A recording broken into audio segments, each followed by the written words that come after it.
ഞങ്ങളുടെ ഒരു ദിവസം ഡോക്ടർ പറഞ്ഞു, എൻ്റെ ഭാര്യയ്ക്ക് ഭയങ്കര പനി, എന്ത് ചെയ്താൽ തീരുന്നില്ല, നിൽക്കുന്നില്ല, ഭയങ്കര പനി. ഹോസ്പിറ്റലിൽ കൊണ്ട് അഡ്മിറ്റ് ചെയ്തു, ഇഞ്ചക്ഷൻ കൊടുത്തു, ആൻറ്റിബയോട്ടിക് കൊടുത്തു, മാറുന്നില്ല, ആന്ധ്ര വെച്ചാൽ.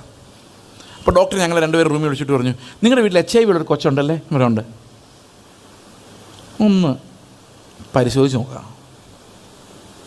ഹൃദയത്തിനകത്തോടെ ഒരു ബോംബ് ടോന്ന് പറഞ്ഞ് പൊട്ടി. അതിന് പൊട്ടാനൊരു കാരണമുണ്ട്. ഒരാഴ്ച മുമ്പ് എൻ്റെ ഭാര്യ ഒരു സ്വപ്നം കണ്ടു.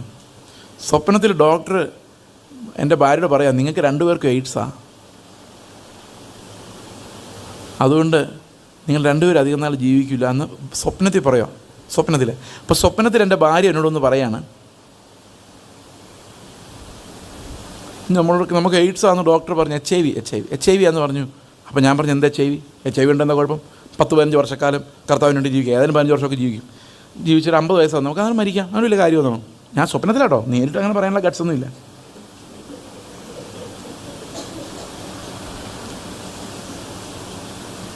അപ്പോൾ തന്നെയല്ല ഈ 15 വർഷമൊക്കെ വേറൊരു തമാശ കണ്ട ഞാൻ പറയാം ഇതുമായിട്ട് ബന്ധപ്പെട്ട്. അപ്പോൾ H1N1 എന്നും പറഞ്ഞൊരു പനി പടർന്നൊരു സമയം ഉണ്ടായിരുന്നു ആദ്യമായിട്ടാണ്. രണ്ടാമത് വരുമ്പോൾ അത്രയും പേടിയില്ല, ആദ്യം വരുമ്പോഴാണ് പേടി. എന്താ സാധനം എന്നറിയാൻ പറ്റും. അന്ന് എനിക്ക് നോർത്ത് ഇന്ത്യയിൽ ഈ ഏറ്റവും കൂടുതൽ അത് ബാധിച്ചത് മഹാരാഷ്ട്രയാണ് അന്ന് ബാധിച്ചത്, എൻ്റെ ഓർമ്മ ശരിയാണെങ്കിൽ. നാഗ്പൂരിലൊക്കെ ഒത്തിരി പേര് മരിച്ചത്. അപ്പം എനിക്കന്ന് നോർത്ത് ഇന്ത്യയിലോട്ട് കുറേ യാത്രകളുണ്ട് നാഗ്പൂർ വഴി. അപ്പം ന്യായമായും മരണഭയം ഇടയ്ക്ക് വരും. അപ്പം ഞാൻ എൻ്റെ അമേരിക്കയിലൊരു സുഹൃത്തിനോട്, വിശ്വാസിയല്ല, ഞങ്ങൾ ഒന്നിച്ച് പഠിച്ചതാണ്, അപ്പം ചാറ്റ് ചെയ്തുകൊണ്ടിരിക്കുമ്പം പുള്ളിയോട് ഞാൻ ചോദിച്ചു, ഈ മാസ്ക് ഉണ്ടല്ലോ നമ്മുടെ H1N1 പനി തടയുന്ന, വൈറസിനെ തടയുന്ന ഒരു N95 എന്ന് പറഞ്ഞൊരു മാസ്ക് ഉണ്ട്, അതിനെക്കുറിച്ച് വല്ല ഐഡിയ ഉണ്ടോ എന്ന് ചോദിച്ചു. അന്നേരം പുള്ളി പറഞ്ഞു, എന്തിനാ, വാങ്ങിക്കാനാണോ? ഞാൻ പറഞ്ഞു, അതെ. എന്തിനാ വാങ്ങിക്കുന്നത്? അല്ല, ഞാൻ പറഞ്ഞു H1N1 ഇവിടെ എല്ലാം ആകെ പടർന്ന് പിടിച്ചിട്ടുണ്ട്, അത് രക്ഷപ്പെടാൻ വേണ്ടിയാണ്. അപ്പോൾ പുള്ളി പറഞ്ഞു, എൻ്റെ ചേസ് H1N1 വന്ന് മരിക്കുന്നത് ഒരു വർഷം ഇന്ത്യ മഹാരാജ്യത്തെ 50 പേര്, വണ്ടി ആക്സിഡൻ്റ് ഉണ്ടായി മരിക്കുന്നത് 10,000 കണക്കിന്. അതുകൊണ്ട് സാധ്യത വെച്ച് നോക്കിയാൽ നീ H1N1 മാസ്ക് മേടിക്കാൻ വേണ്ടി കടയിൽ പോകുമ്പോൾ വണ്ടി ഇടിച്ച് മരിക്കാനാണ് H1N1 പനി വന്ന് മരിക്കാനുള്ളതിനേക്കാളും സാധ്യത. ശരിയാണോ അല്ലയോ പറ? മനസ്സിലായോ? പ്രോബബിലിറ്റി വെച്ച് നോക്കിയാൽ ഏതാ മരിക്കാൻ കൂടുതൽ സാധ്യത? വണ്ടി ഇടിച്ചാൽ. കാരണം H1N1 വന്ന് മരിക്കുന്ന വളരെ നിസ്സാര ആൾക്കാരേ ഉള്ളൂ. ഞാൻ ആലോചിച്ചപ്പോൾ സംഗതി ശരി, ഇത്രയും വിവരം എനിക്കുണ്ടായില്ലല്ലോ. ഞാൻ പറഞ്ഞു, വേണ്ട പോട്ടെ, എന്തേലാട്ടെ, ഒന്നും സംഭവിച്ചില്ല. അപ്പം ഞങ്ങളിങ്ങനെ ബ്ലഡ് കൊടുത്തിട്ട് ഈ ഡോക്ടറുടെ കൗണ്ടർ ഇരിക്കുക. അപ്പോൾ ഈ സ്വപ്നം ഇങ്ങനെ കിടക്കുമല്ലേ, സ്വപ്നം അങ്ങനെ കിടക്കുന്നു. ഞാൻ സാരമില്ല എന്ന് സ്വപ്നത്തിൽ പറയുകയും ചെയ്തു. എന്നിട്ട് ഞങ്ങളിങ്ങനെ ഡോക്ടറുടെ മുമ്പിൽ ബ്ലഡൊക്കെ കൊടുത്തിട്ട് ഇങ്ങനെ റിസൾട്ട് വെയിറ്റ് ചെയ്തിരിക്കും. അപ്പോൾ കർത്താവ് എന്നോടൊരു ചോദ്യം ചോദിച്ചു, മോനെ, കുറേ ദിവസമായിട്ട് നിൻ്റെ പ്രസംഗം ഇത്തിരി ഓവറായിരുന്നല്ലേ? ആണല്ലോ. എന്താണ്? ഈ കുഷ്ഠരോഗികളുടെ അടുത്തൊക്കെ പോയി ആൾക്കാർ കുഷ്ഠരോഗം വന്ന് മരിച്ച കാര്യവും മൊറേവിയൻ മിഷണറിമാരുടെ കാര്യമൊക്കെ നീ കഴിഞ്ഞ ദിവസം കുറേ പിള്ളേരോട് പറഞ്ഞില്ലേ? പറഞ്ഞു. അപ്പോൾ HIV ഉള്ളൊരു കൊച്ചിനെ നോക്കിയിട്ട് നിങ്ങൾക്ക് HIV കിട്ടി എങ്ങനെ ഇരിക്കുന്നു എന്ന് അറിയുന്നത് നല്ലതല്ലേ? എൻ്റെ ദൈവമേ, ഞാൻ എൻ്റെ ഭാര്യയോട് പറഞ്ഞു, കർത്താവ് ഇത് നമുക്ക് തരുവാന്ന് തോന്നുന്നു, നമുക്ക് സന്തോഷത്തോടെ വാങ്ങിച്ച് കർത്താവിനെ ഒന്ന് സ്തോത്രം ചെയ്തേക്കാമെന്ന് പറഞ്ഞു. എൻ്റെ ഭാര്യ പറഞ്ഞു, കരയാൻ തുടങ്ങി. കാരണം ഇത് തന്നെ സ്വപ്നത്തിൽ കാണുന്നത്, എനിക്ക് പ്രശ്നമില്ല. അതുതന്നെ അപ്പോൾ സ്വപ്നം 99% നിറവേറിയിരിക്കുക. റിസൾട്ട് വന്നപ്പോൾ ഒന്നുമില്ലായിരുന്നു. പക്ഷേ പ്രിയ സഹോദരങ്ങളെ, ഈ മരണാവസ്ഥ, മരണഭയം, അത് നമുക്ക് ഭയമാണ്. പക്ഷെ ഒന്ന് ആലോചിക്കേ, അതിനേക്കാൾ എത്രയോ മാരകമാണ് സ്വർഗത്തിൽ പോകാൻ പറ്റാതെ നിത്യമായ നരകത്തിൽ ദണ്ഡനം അനുഭവിക്കേണ്ടി വരുന്നത്. അതൊരു ലോറിയുടെ ഡ്രൈവർ ഉറങ്ങിപ്പോയാൽ സംഭവിക്കാവുന്ന കാര്യം എതിരെ വരുന്നത്, നമ്മൾ എത്ര സൂക്ഷിച്ചാലും.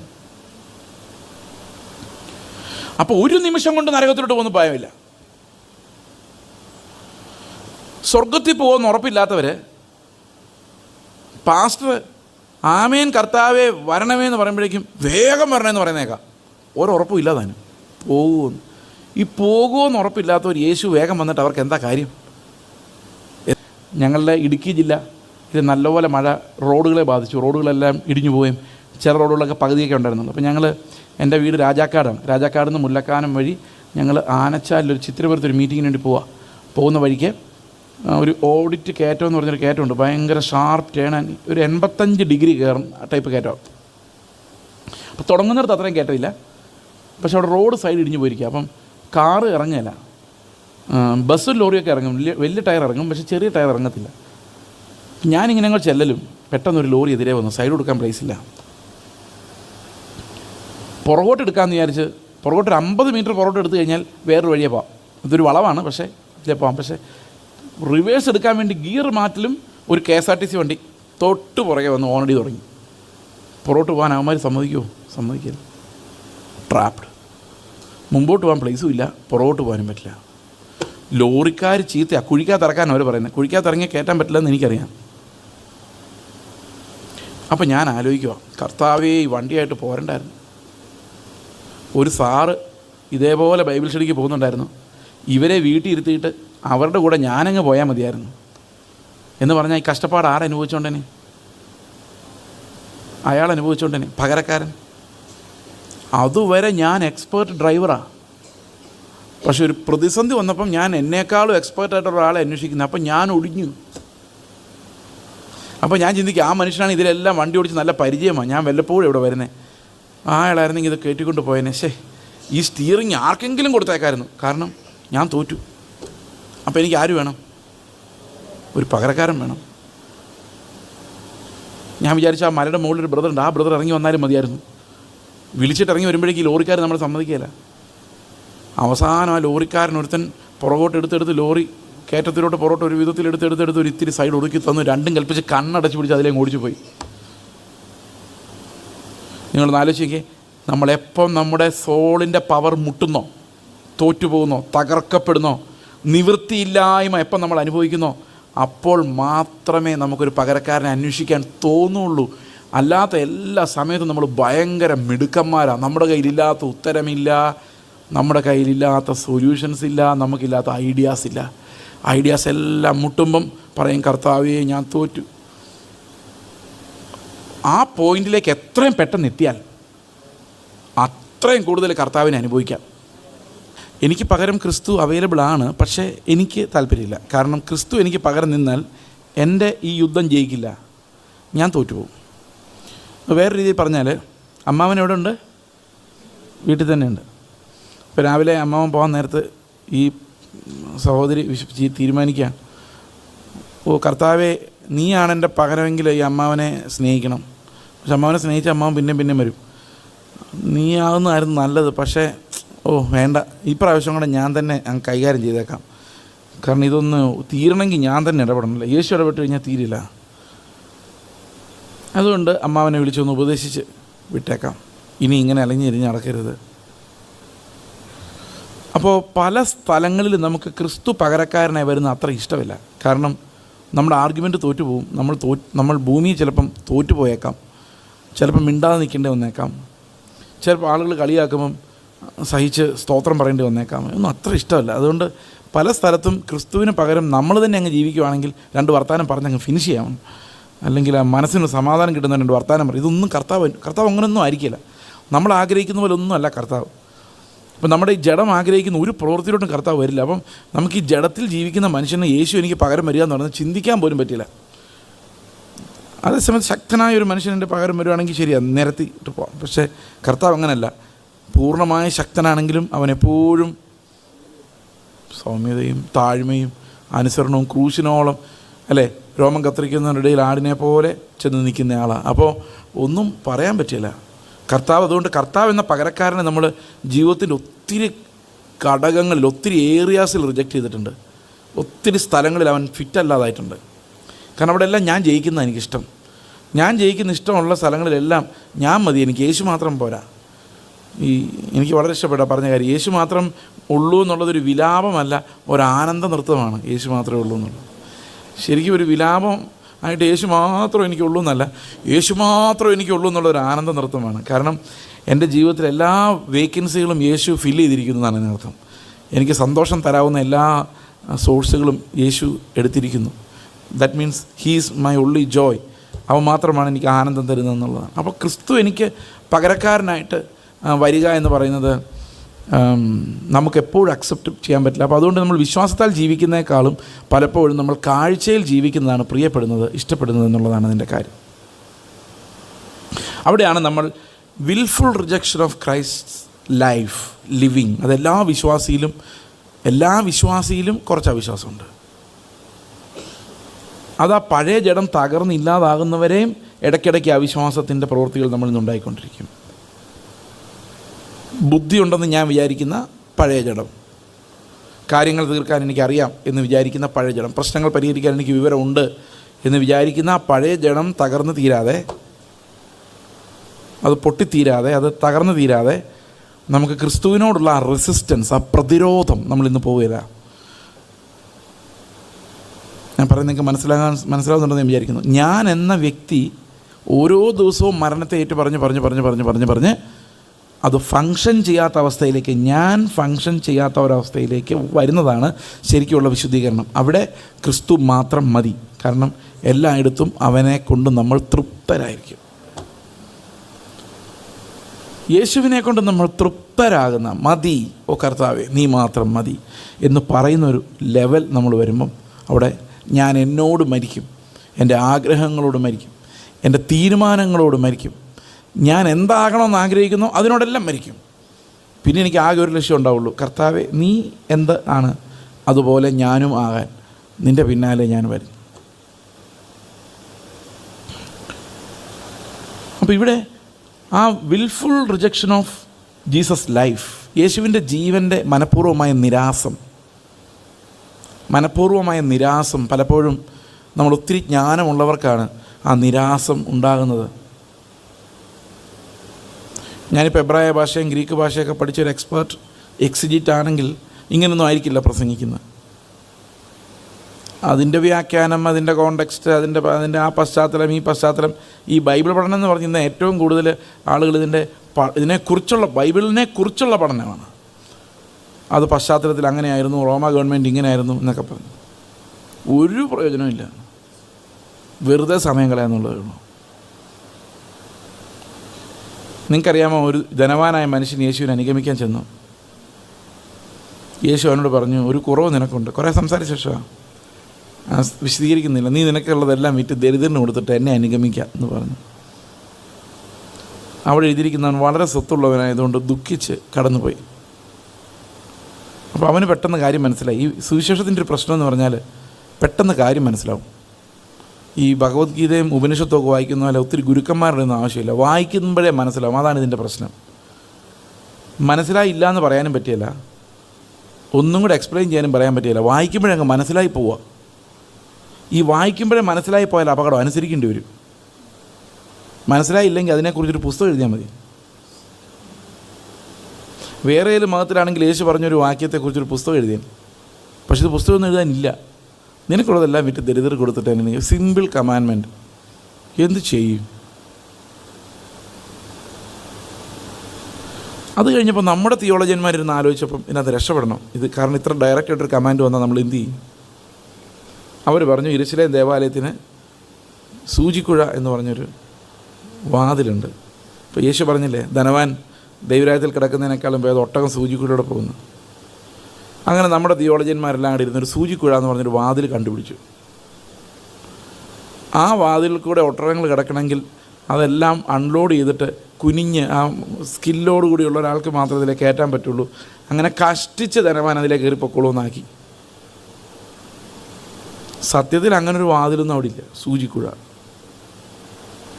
നമ്മളുണ്ടാക്കിയതാണ്. ഇതുണ്ടാക്കുന്നത് എന്തിനാണെന്ന് വെച്ച് കഴിഞ്ഞാൽ ഇതനുസരിക്കാതെ രക്ഷപ്പെടാനൊരു വഴി കണ്ടുപിടിക്കണം. കാരണം ധനവാന്മാരില്ലെങ്കിൽ സഭ നടക്കില്ല. 1,00,000 രൂപ മാസവരുമാനമുള്ള ഒരാൾ സുവിശേഷ വേലയ്ക്ക് ഇറങ്ങിയാൽ ആദ്യം ഇടിവാൾ കിട്ടുന്ന പാസ്റ്ററുടെ നെഞ്ചിലായിരിക്കും 10,000 രൂപ ദശാംശം പോകുന്നു. ശരിക്കും പൈസ ഉള്ളവരെ കൊണ്ട് ജയിക്കുന്ന, നടക്കുന്ന ഒരു പ്രസ്ഥാനമാണ് ഇന്നത്തെ സഭയെന്ന് പറയുന്നത്. അപ്പം അതനുസരിച്ചുള്ള വിശകലനങ്ങൾ, പഠനങ്ങൾ, ഇതൊന്നും ജീവനെ അല്ല വ്യാപരിപ്പിക്കുന്നത്. ഇതൊക്കെ മനുഷ്യൻ്റെ ബുദ്ധിയെയും പ്രാണൻ്റെ വിലാസങ്ങളെയുമാണ് അത് വെളിപ്പെടുത്തുന്നത്. ക്രിസ്തു ആയിരുന്നെങ്കിൽ എന്തു പറയുമായിരുന്നു? അവൻ ഈ തൃശ്ശൂരിലുണ്ടായിരുന്നെങ്കിൽ ഏത് വഴിയെ നടന്നേനെ, എന്ത് സംസാരിച്ചേനെ? ഈ സ്റ്റേജിൽ ചേസ് എന്ന് പറയുന്ന ഈ മനുഷ്യൻ നിൽക്കുന്നതിന് പകരം യേശുക്രിസ്തു തന്നെ വന്ന് നിന്നിരുന്നെങ്കിൽ നിങ്ങളോട് ഇന്ന് രാത്രിയിൽ എമർജൻസി ആയിട്ട് എന്തായിരിക്കും പറയുന്നത്? ഇത് കണ്ടെത്തുക എന്ന് പറയുന്നത് ദൈവത്തിൻ്റെ ആത്മാവിനാൽ മാത്രം നടക്കുന്ന ഒരു കാര്യമാണ്. ഇതെൻ്റെ ഒരു അന്വേഷണമാണ്. ഞാനത് അന്വേഷിച്ചുകൊണ്ട് ഇവിടെ നിൽക്കുന്നത്. കർത്താവെ, നീ ആയിരുന്നെങ്കിൽ എന്ത് പറയുമായിരുന്നു? അത്ര എത്താനുള്ള പരിശുദ്ധാത്മ നിറവ്, യേശുവിൻ്റെ നിറവൊന്നും എനിക്കില്ല. പക്ഷേ ഇടയ്ക്കിടയ്ക്ക് ദൈവം ഇങ്ങനെ വെളിപ്പെടുത്തി തരുന്ന ചില കാര്യങ്ങളാണ് ഞാൻ നിങ്ങളോട് സംസാരിക്കുന്നത്. ഇതൊരു പഠനമെന്ന് നിങ്ങൾ വിചാരിച്ചാൽ പഠനമാണ്, അല്ലെന്ന് ഞാൻ പറയുന്നില്ല. പക്ഷേ ഇത് പഠനത്തെക്കാൾ ഉപരി നാം എന്ത് വിശ്വസിക്കണമെന്ന് ദൈവത്തിൻ്റെ ഹൃദയത്തിലുള്ളൊരു ബർഡനാണ് ഞാൻ നിങ്ങളോട് പറയുന്നത്, ഒരു ഭാരം. ആ ഭാരം ഇത് നിങ്ങളോട് സംസാരിക്കുമ്പോൾ എൻ്റെ ഹൃദയത്തിൽ ഇപ്പോഴും ഉണ്ട്. ആ ഭാരത്തോടെയാണ് ഞാനിത് നിങ്ങളോട് സംസാരിക്കുന്നത്. വിശ്വാസം എന്നതോ ആശിക്കുന്നതിൻ്റെ ഉറപ്പും കാണാത്ത കാര്യങ്ങളുടെ നിശ്ചയം. അപ്പോൾ പാപത്തിൻ്റെ കാര്യം പറഞ്ഞപ്പോൾ നമുക്കൊരു കാര്യം മനസ്സിലായി. പാപത്തിൻ്റെ ഏതെങ്കിലും ഒരു തലത്തിൽ നമ്മൾ ഫെയിലായിട്ടുണ്ട്. ഒന്നുകിൽ ശരീരത്തിൻ്റെ ഇമോഷൻസിൻ്റെ തലത്തിൽ, അവിടെ ശരിയായി എന്ന് തോന്നിയാൽ തന്നെ പിന്നെ അടുത്ത തലം വരുന്നത് അവിശ്വാസം എന്ന് പറയുന്നത്, വിശ്വാസത്താൽ മാത്രമേ ഈ ശരീരത്തിൻ്റെ തലത്തിൽ ശരിയാവുള്ളൂ. വിശ്വാസമില്ലാത്ത എല്ലാ സമയത്തും നമ്മുടെ ശരീരത്തിൻ്റെ വികാരങ്ങൾ കൊണ്ടാണ്. അതുകൊണ്ട് ജയിച്ചു നമുക്ക് തോന്നിയാലും ഒരിക്കലും വിശ്വാസത്താൽ അല്ലാതെ വേറൊരു തലത്തിലും നമുക്ക് ജയിക്കാൻ പറ്റില്ല. കാരണം നമ്മുടെ ശരീരം പോരാ. നമ്മുടെ ശരീരം പോരാത്തത് കൊണ്ട് നമുക്ക് ജയിക്കാൻ ആകെയുള്ള വഴി എന്ന് പറയുന്നത് വിശ്വസിക്കുക എന്നത് മാത്രമാണ്, വേറൊരു വഴിയുമില്ല. അപ്പോൾ അവിശ്വാസം വന്നു കഴിഞ്ഞാൽ പിന്നെ ജീവിക്കുന്ന ക്രിസ്തു അല്ല, ഞാനാണ്. വിശ്വസിച്ചാൽ പിന്നെ എൻ്റെ സ്ഥാനത്ത് ജീവിക്കുന്ന ഞാനല്ല, ക്രിസ്തുവാണ്. കാഴ്ചയാൽ ജീവിക്കുന്നത് ഞാനും വിശ്വാസത്താൽ ജീവിക്കുന്ന ക്രിസ്തുവുമാണ്. യുക്തിയാൽ ജീവിക്കുന്നത് മനുഷ്യനും വിശ്വാസത്താൽ ജീവിക്കുന്നത് ദൈവവുമാണ്, യേശുക്രിസ്തുവുമാണ്. അതുകൊണ്ട് വിശ്വാസമില്ലെങ്കിൽ പിന്നെ നമ്മളാണ് ജീവിക്കുന്നത്. നമുക്ക് കിട്ടുന്ന മാർക്ക് 0ആണ്, ഏറ്റവും കൂടിയത് 0ആണ്. അപ്പോൾ ഫെയ്ത്ത് എന്നാൽ എന്താ എന്നുള്ളതിനകത്ത് ഒത്തിരി തെറ്റിദ്ധാരണകളുണ്ട്. എല്ലാ മതങ്ങളിലുമുള്ള സാമാന്യ വിശ്വാസമല്ല കർത്താവിൻ്റെ സഭയ്ക്ക് ലഭിച്ചിരിക്കുന്ന വിലയേറിയ വിശ്വാസം.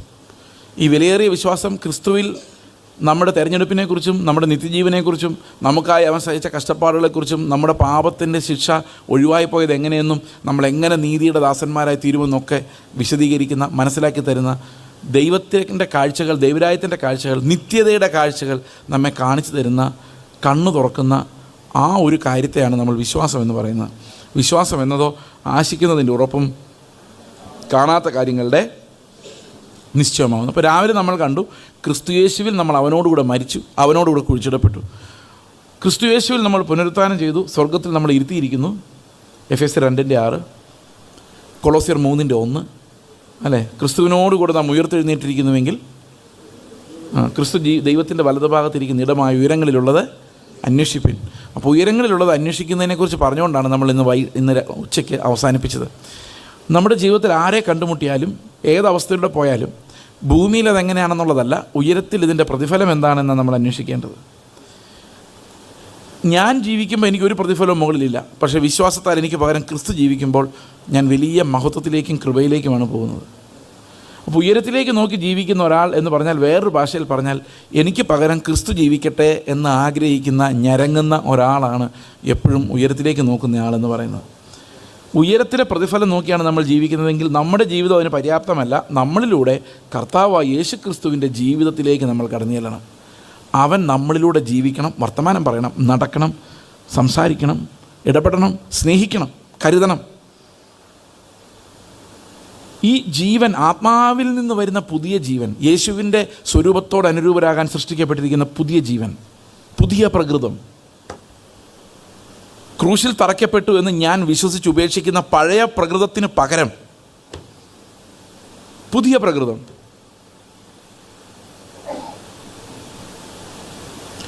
അപ്പോൾ ഈ പുതിയ പ്രകൃതം നമ്മളിൽ വളർന്ന് വരണമെങ്കിൽ പഴയത് പൊളിഞ്ഞ് അവൻ വളരുന്നതനുസരിച്ച് നമ്മുടെ പഴയ ലൈഫ്, പഴയ ഇഷ്ടങ്ങൾ, പഴയ വികാരങ്ങൾ അതെല്ലാം ഇല്ലാതെ പൊടിഞ്ഞു പോകുന്ന രീതിയിൽ കർത്താവ് നമുക്ക് പകരം ജീവിക്കാൻ തുടങ്ങണം നമ്മുടെ ഉള്ളിൽ. അങ്ങനെ വരുമ്പോഴാണ് നമുക്ക് സ്വർഗീയമായ പ്രതിഫലം ലഭിക്കുന്നത്. കാരണം അവനെ നോക്കി മാത്രമാണ് പിതാവ് പറഞ്ഞത്, ഇവൻ എൻ്റെ പ്രിയപുത്രൻ, ഇവനിൽ ഞാൻ പ്രസാദിച്ചിരിക്കുന്നു. പ്രസാദമുള്ള, ദൈവത്തിൻ്റെ ആനന്ദമുള്ള, ദൈവത്തിൻ്റെ കരുതലുള്ള, അവൻ്റെ ഇഷ്ടമുള്ള ജീവിതം ജീവിച്ചത് യേശു മാത്രമാണ്. അതുകൊണ്ടും കൂടെ ഞാൻ പറയുന്നത് യേശു മാത്രം മതി. കാരണം അവിടെ മാത്രമേ ദൈവത്തിൻ്റെ അപ്രൂവലുള്ളൂ. ലോകത്തിൽ എത്ര മനോഹരമായ ജീവിതത്തിലും ദൈവത്തിൻ്റെ അപ്രൂവലില്ല, പിതാവിൻ്റെ അംഗീകാരമില്ല. പിതാവിൻ്റെ അനുഗ്രഹം ഉണ്ടാകാം, അനുഗ്രഹമുണ്ടായി എന്ന് വിചാരിച്ച് അംഗീകാരം ഉണ്ടാകണമെന്നില്ല. ഈ നല്ല ദാനങ്ങൾ ലഭിക്കുന്നതിൻ്റെ അനുഗ്രഹമാണ്, പക്ഷെ അംഗീകാരം പോലെ മനോഹരമായ ഒന്നുമില്ല. അനുഗ്രഹം ലഭിച്ചു എന്ന് വിചാരിച്ച് ദൈവത്തിൻ്റെ ആളാണ് നിങ്ങളെന്ന് വിചാരിക്കരുത്. അനുഗ്രഹങ്ങൾ പലതും അവൻ നീതിമാനും നീതി കെട്ടവനും നൽകുന്നുണ്ട്. എന്നാൽ അംഗീകാരം ക്രിസ്തുവിൽ ഉള്ളവർക്ക് മാത്രമേ ഉള്ളൂ. അത് ക്രിസ്തുവിലൂടെ മാത്രം വരുന്ന ഒരു പ്രത്യേക ബ്ലെസ്സിങ്ങാണ്. ദൈവം നമ്മെ മക്കളായി കരുതുന്നു, അംഗീകരിക്കുന്നു, നമ്മളെ മാറോട് ചേർക്കുന്നു, നമ്മളെ എന്നേക്കുമായി ദത്തെടുത്തിരിക്കുന്നു എന്നൊക്കെ പറയുന്നത് ക്രിസ്തുവിലൂടെ മാത്രം ലഭിക്കുന്ന കാര്യങ്ങളാണ്.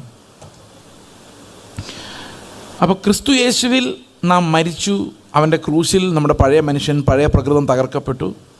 അവൻ്റെ രക്തം സകല പാപവും പോക്കി നമ്മെ ശുദ്ധീകരിക്കുമ്പോൾ അവൻ്റെ ക്രൂശ് നമ്മുടെ പഴയ മനുഷ്യനെ തറച്ചു, പഴയ മനുഷ്യനെ തകർത്തു.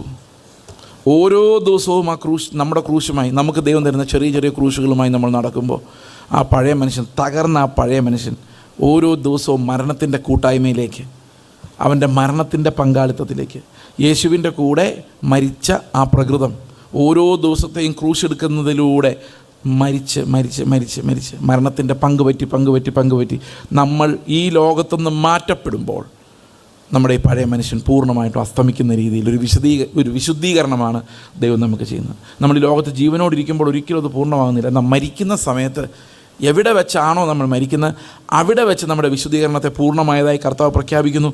നമ്മൾ കർത്താവിനെ ലക്ഷ്യമാക്കി ഞരങ്ങി ഓടിയവരാണെങ്കിൽ അവൻ്റെ പൂർണ്ണ പ്രതിഫലം പ്രാപിക്കുവാൻ നമ്മൾ സ്വർഗത്തിലേക്ക് പോകുന്നു.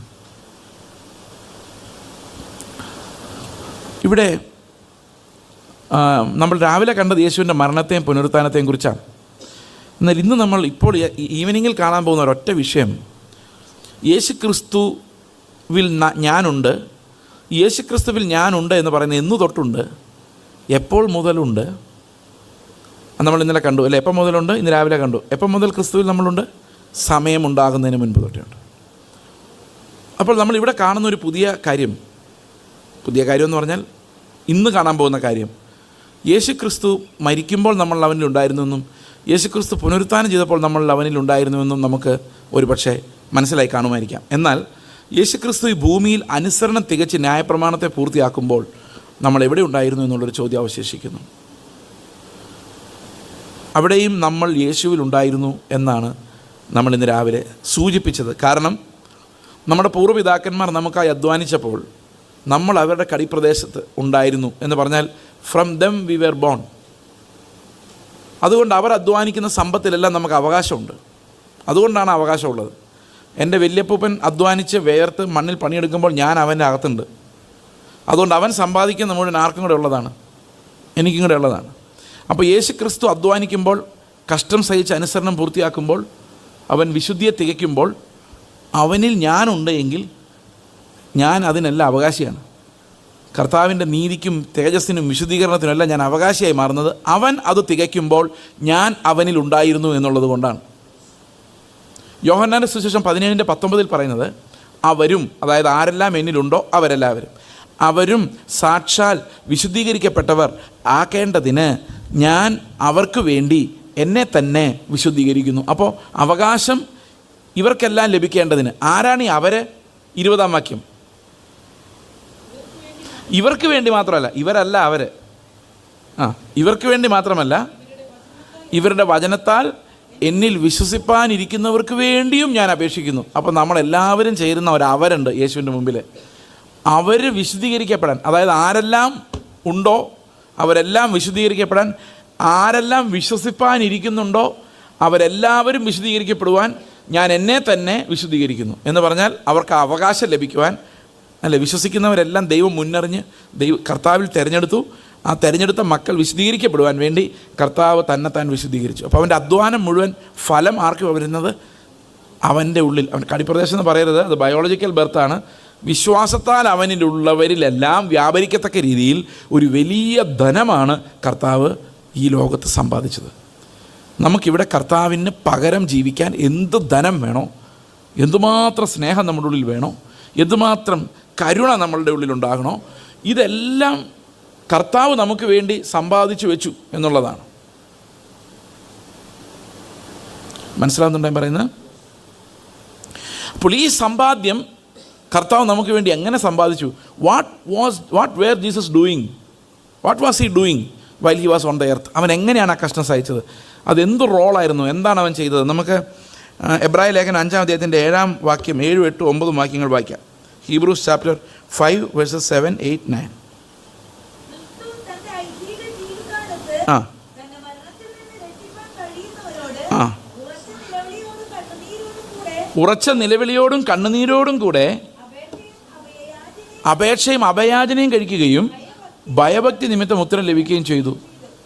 ഓക്കെ, അപ്പോൾ ഇവിടെ നമ്മൾ കാണുന്ന ഒരു പ്രധാനപ്പെട്ട കാര്യം, ക്രിസ്തു ഭയഭക്തിയോടെ കരഞ്ഞ് വിലപിച്ച് നിലവിളിച്ച് അവൻ പിതാവിനോട് യാചിക്കുകയാണ്, അല്ലേ? ഉറച്ച നിലവിളിയോടും കണ്ണുനീരോടും കൂടെ അപേക്ഷയും അഭയാചനയും കഴിക്കുകയും ഭയഭക്തി നിമിത്തം ഉത്തരം ലഭിക്കുകയും ചെയ്തു.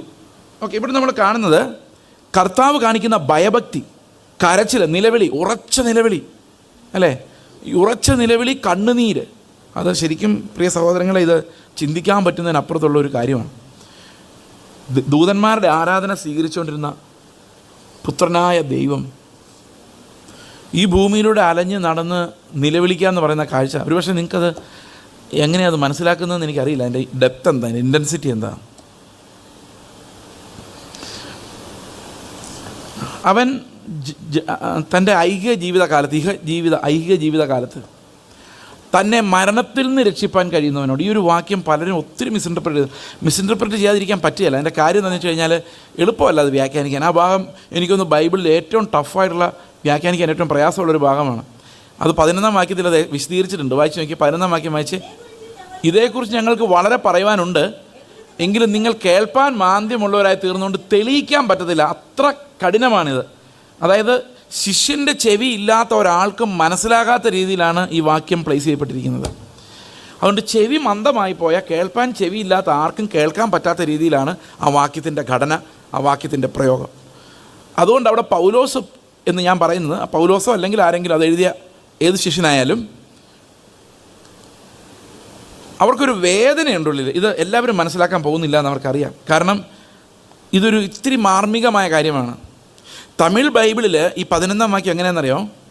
ഈ മൽക്കീസദേക്കിനെ കുറിച്ച് ഞങ്ങൾക്ക് വളരെ പറയുവാനുണ്ടെന്നാണ്.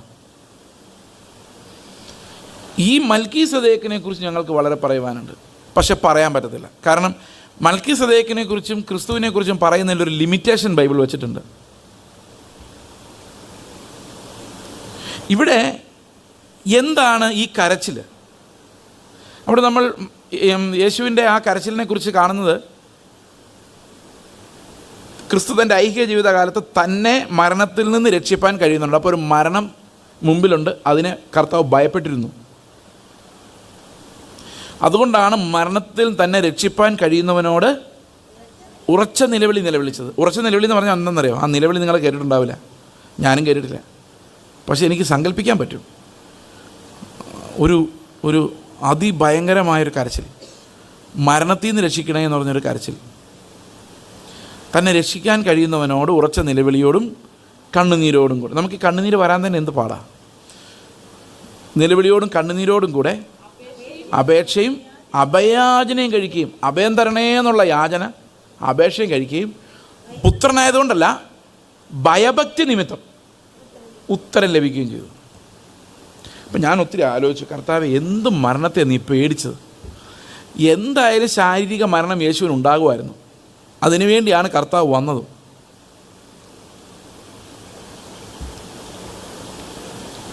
എന്നാൽ പാപത്തിൻ്റെ ശിക്ഷ എന്നുള്ള നിലയിൽ കർത്താവ് പിതാവിൽ നിന്നുള്ള സെപ്പറേഷൻ ഒരു നിമിഷ നേരത്തേക്ക് അനുഭവിച്ചു, ആ ശിക്ഷ പൂർത്തിയാക്കി എന്ന് നമുക്കറിയാം. എന്നാൽ അതിൽ നിന്ന് രക്ഷപ്പെടാൻ വേണ്ടി കർത്താവ് പ്രാർത്ഥിച്ചു നമുക്ക് ചിന്തിക്കാൻ പറ്റില്ല. കാരണം ഇവിടെ ഉത്തരം തരാൻ കഴിയുന്നവനോട് നിലവിളിക്കുകയും അവനതിന് ഉത്തരം കൊടുക്കുകയും ചെയ്തു എന്നാണ്. അപ്പം ശാരീരിക മരണമാണെങ്കിൽ പിതാവ് ഉത്തരം കൊടുത്തോ? മരിക്കാൻ അനുവദിക്കുക ചെയ്തത്. പിതാവിൽ നിന്നുള്ള സെപ്പറേഷൻ ആണെങ്കിലും ഒരു മോമെൻ്റ് ഓഫ് സെപ്പറേഷൻ ആ സെപ്പറേഷൻ പോലും ദൈവം അനുവദിക്കുകയോ ചെയ്തത്, അല്ലാതെ രക്ഷപ്പെട്ടില്ല, രക്ഷപ്പെടാൻ ആഗ്രഹിച്ചുമില്ല. കാരണം ആ ഒരു കാര്യത്തിന് വേണ്ടിയാണ് കർത്താവ് വന്നത് തന്നെ. പിന്നെ എന്തു മരണത്തിൽ നിന്നാണ് കർത്താവ് നിലവിളിച്ച് കരഞ്ഞ് അലമുറയിട്ട് കണ്ണുനീരൊഴുക്കി ഭയത്തോടെ വിറയലോടെ പ്രാർത്ഥിച്ച് ഭക്തിയോടെ നിലവിളിച്ച് ഉത്തരം നേടിയെടുത്തത്? ഇതൊരു വലിയ ചോദ്യമാണ്. അതിൻ്റെ ഉത്തരം ആ വാക്യങ്ങളിൽ ഇല്ല. അടുത്ത വാക്യം ഇങ്ങനെ പറയുന്നത്, പുത്രനായിട്ട് പോലും താൻ അനുഭവിച്ച കഷ്ടങ്ങളാൽ അനുസരണം പഠിച്ച് തികഞ്ഞവനായി തന്നെ അനുസരിക്കുന്ന ഏവർക്കും നിത്യരക്ഷയുടെ കാരണഭൂതനായി തീർന്നു. അപ്പോൾ കർത്താവിൻ്റെ ഈ 2-3 വാക്യങ്ങൾ മനസ്സിലാക്കാനുള്ള ക്ലൂ എവിടെയാണ് കിടക്കുന്നതെന്നറിയാമോ? അതിൻ്റെ തൊട്ട് മുമ്പിലുള്ള വാക്യത്തിലും അതിൻ്റെ തൊട്ട് ശേഷമുള്ള വാക്യത്തിലുമാണ്. 6-ാം വാക്യവും 10-ാം വാക്യവും നമുക്കൊന്ന് വായിക്കാം. അങ്ങനെ ഇത് 6-ാം വാക്യമാണ്. അങ്ങനെ മറ്റൊരിടത്തും നീ മൽക്കീസദേക്കിൻ്റെ ക്രമപ്രകാരം എന്നേക്കും ഒരു പുരോഹിതനെന്ന് പറയും. 10-ാം വാക്യം, മൽക്കീസദേക്കിൻ്റെ ക്രമപ്രകാരം മഹാപുരോഹിതനെന്ന നാമം ദൈവത്താൽ ലഭിച്ചിരിക്കുന്നു. അപ്പോൾ 6-ാം വാക്യവും 10-ാം വാക്യവും പറയുന്നത് യേശു ക്രിസ്തുവിൻ്റെ പൗരോഹിത്യത്തെക്കുറിച്ചാണ്. 6-ഉം 10-ഉം. അപ്പോൾ 7, 8, 9 വാക്യങ്ങൾ എന്തായിരിക്കും പറയുന്നത്? ഈ പൗരോഹിത്യ ശുശ്രൂഷയെക്കുറിച്ചായിരിക്കണം, അല്ലേ? ആയിരിക്കരുതില്ലേ? അത്രയും സമ്മതിച്ചോ? ഓക്കെ, ഇനി നമുക്ക് നോക്കാം യേശു ക്രിസ്തു എന്താണ് പ്രാർത്ഥിച്ചത്. നമുക്ക് ഈ മഹാപൗരോഹിത്യത്തെക്കുറിച്ചുള്ള ഈ എബ്രായ ലേഖനത്തിലെ പഠനം, അത് 2-ാം അധ്യായത്തിൻ്റെ അവസാനത്തെ 2 വാക്യങ്ങളിൽ തുടങ്ങുന്നതാണ്. ഒരു ലോങ് സ്റ്റഡിയാണ്. നമ്മൾ അങ്ങോട്ട് ഇപ്പോൾ പോകുന്നില്ല. അത് ശരിക്കും നമുക്ക് മൽക്കീസദേക്കിനെ കുറിച്ചുള്ള പഠനം ഒരു അടിസ്ഥാനങ്ങളുടെ ഇടയിലല്ല അത് കിടക്കുന്ന, പരിജ്ഞാനത്തിൻ്റെ തലത്തിലാണ് നമ്മളത് മനസ്സിലാക്കേണ്ടത്. അതുകൊണ്ട് നമ്മൾ ചില കാര്യങ്ങൾ മാത്രം 4-ാം അധ്യായത്തിൻ്റെ 14-ഉം 15-ഉം വാക്യങ്ങൾ നമുക്ക് വായിക്കാം. ആകയാൽ ദൈവപുത്രനായ യേശു ആകാശത്തിൽ കൂടി കടന്നുപോയൊരു ശ്രേഷ്ഠ മഹാപുരോഹിതനായി നമുക്കുള്ളത് കൊണ്ട് നാം നമ്മുടെ സ്വീകാരം മുറുകെ പിടിച്ചുകൊള്ളുക. ഈ സ്വീകാരം എന്ന് പറയുന്നത് എന്താണെന്നറിയാമോ? കൺഫെഷൻ, ഏറ്റുപറച്ചിൽ, മുറുകെ പിടിച്ചുകൊള്ളുക. അപ്പോൾ ഒരു കാര്യം ഇവിടെ പറഞ്ഞിട്ടുണ്ട്, ആകാശത്തിൽ കൂടി കടന്നുപോയ എന്ന് പറഞ്ഞാൽ ഭൂമിയിൽ നിന്ന് വന്ന് ഭൂമിയിലേക്ക് പോയ ആളല്ല, ആകാശത്തിൽ കൂടി വന്ന് ആകാശത്തിലേക്ക് പോയൊരു മഹാപുരോഹിതൻ നമുക്കുണ്ട്. ശ്രേഷ്ഠ മഹാപുരോഹിതനായി നമുക്കുള്ളത് കൊണ്ട് നാം നമ്മുടെ സ്വീകാരം മുറുകെ പിടിച്ചുകൊള്ളുക. അപ്പോൾ നമ്മുടെ കൺഫെഷൻ അത്ര പ്രഷ്യസാണ്. കാരണം നമ്മുടെ മഹാപുരോഹിതൻ ഭൂമിയിൽ നിന്നുള്ളവനല്ല, ആകാശത്തിൽ നിന്ന് വന്ന് ആകാശത്തിലൂടെ കടന്നുപോയൊരു ശ്രേഷ്ഠ മഹാപുരോഹിതൻ നമുക്കുള്ളതിനാൽ നാം നമ്മുടെ കൺഫെഷൻ മുറുകെ പിടിക്കുക. അടുത്ത വാക്യം, നമുക്കുള്ള മഹാപുരോഹിതൻ നമ്മുടെ ബലഹീനതകളിൽ നമ്മോട് സഹതാപം കാണിപ്പാൻ കഴിയാത്തവനല്ല, പാപമൊഴികെ സർവ്വത്തിലും നമുക്ക് തുല്യമായി പരീക്ഷിക്കപ്പെട്ടവനത്രേ നമുക്കുള്ളത്. ഇത് ഈ മലയാളത്തിലുള്ള ട്രാൻസ്ലേഷൻ പ്രശ്നമാണെന്നും പറഞ്ഞ് വാക്യം ഒന്നുകൂടെ വായിക്കാം. ശ്രദ്ധിക്കണേ, വാക്യം അവിടെ ഇരിക്കട്ടെ. നമുക്കുള്ള മഹാപുരോഹിതൻ, ശ്രദ്ധിക്കണേ, നമുക്കുള്ള മഹാപുരോഹിതൻ നമ്മുടെ ബലഹീനതകളിൽ സഹതാപം കാണിപ്പാൻ കഴിയാത്തവനല്ല. ന്യായമായിട്ടും ആകാശത്തിൽ കൂടി വന്ന് ആകാശത്തിലൂടെ കടന്നുപോയൊരു മഹാപുരോഹിതൻ എന്നുള്ള നിലയിൽ ഈ ഭൂമിയിൽ ജീവിക്കുന്ന മനുഷ്യൻ്റെ കാര്യത്തെക്കുറിച്ചൊന്നും കർത്താവിന് സഹതാപം തോന്നേണ്ട കാര്യം റിയലി ഇല്ല. പക്ഷെ ഇവിടെ പറയാണ് നമ്മുടെ മഹാപുരോഹിതൻ അങ്ങനെയല്ല. നമ്മുടെ മഹാപുരോഹിതൻ ആകാശത്തിൽ കൂടി കടന്നുപോയവനായിട്ട് പോലും നമ്മുടെ ഈ കഷ്ടതകളിൽ അവന് നമ്മോട് സഹതാപം കാണിപ്പാൻ, ബലഹീനതകളിൽ നമ്മോട് സഹതാപം കാണിപ്പാൻ അവന് കഴിയും. അതിന് കാരണം സർവ്വത്തിലും നമുക്ക് തുല്യമായി പരീക്ഷിക്കപ്പെട്ടവനത്രേ നമുക്കുള്ളത്. സർവ്വത്തിലും എന്ന് പറയുമ്പോൾ ഒരു കാര്യം എഴുതിയിട്ടുണ്ട്, without sin, yet without sin.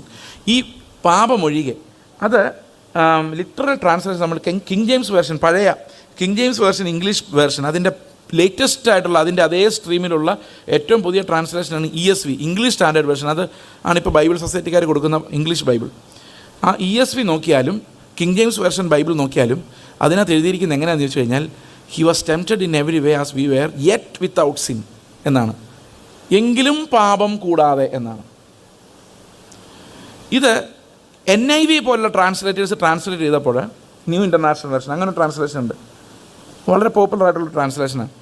അതിനകത്ത് എല്ലാ അർത്ഥത്തിലും യേശു പരീക്ഷിക്കപ്പെട്ടു എങ്കിലും അവൻ പാപം ചെയ്തില്ല എന്ന് മാറ്റി. ഈ പാപം ചെയ്തില്ല, അത് കണ്ടോ, കിങ് ജെയിംസ് വേർഷൻ നമുക്ക് ഓപ്പൺ ആയിട്ടുണ്ട്, നോക്കിക്കോ.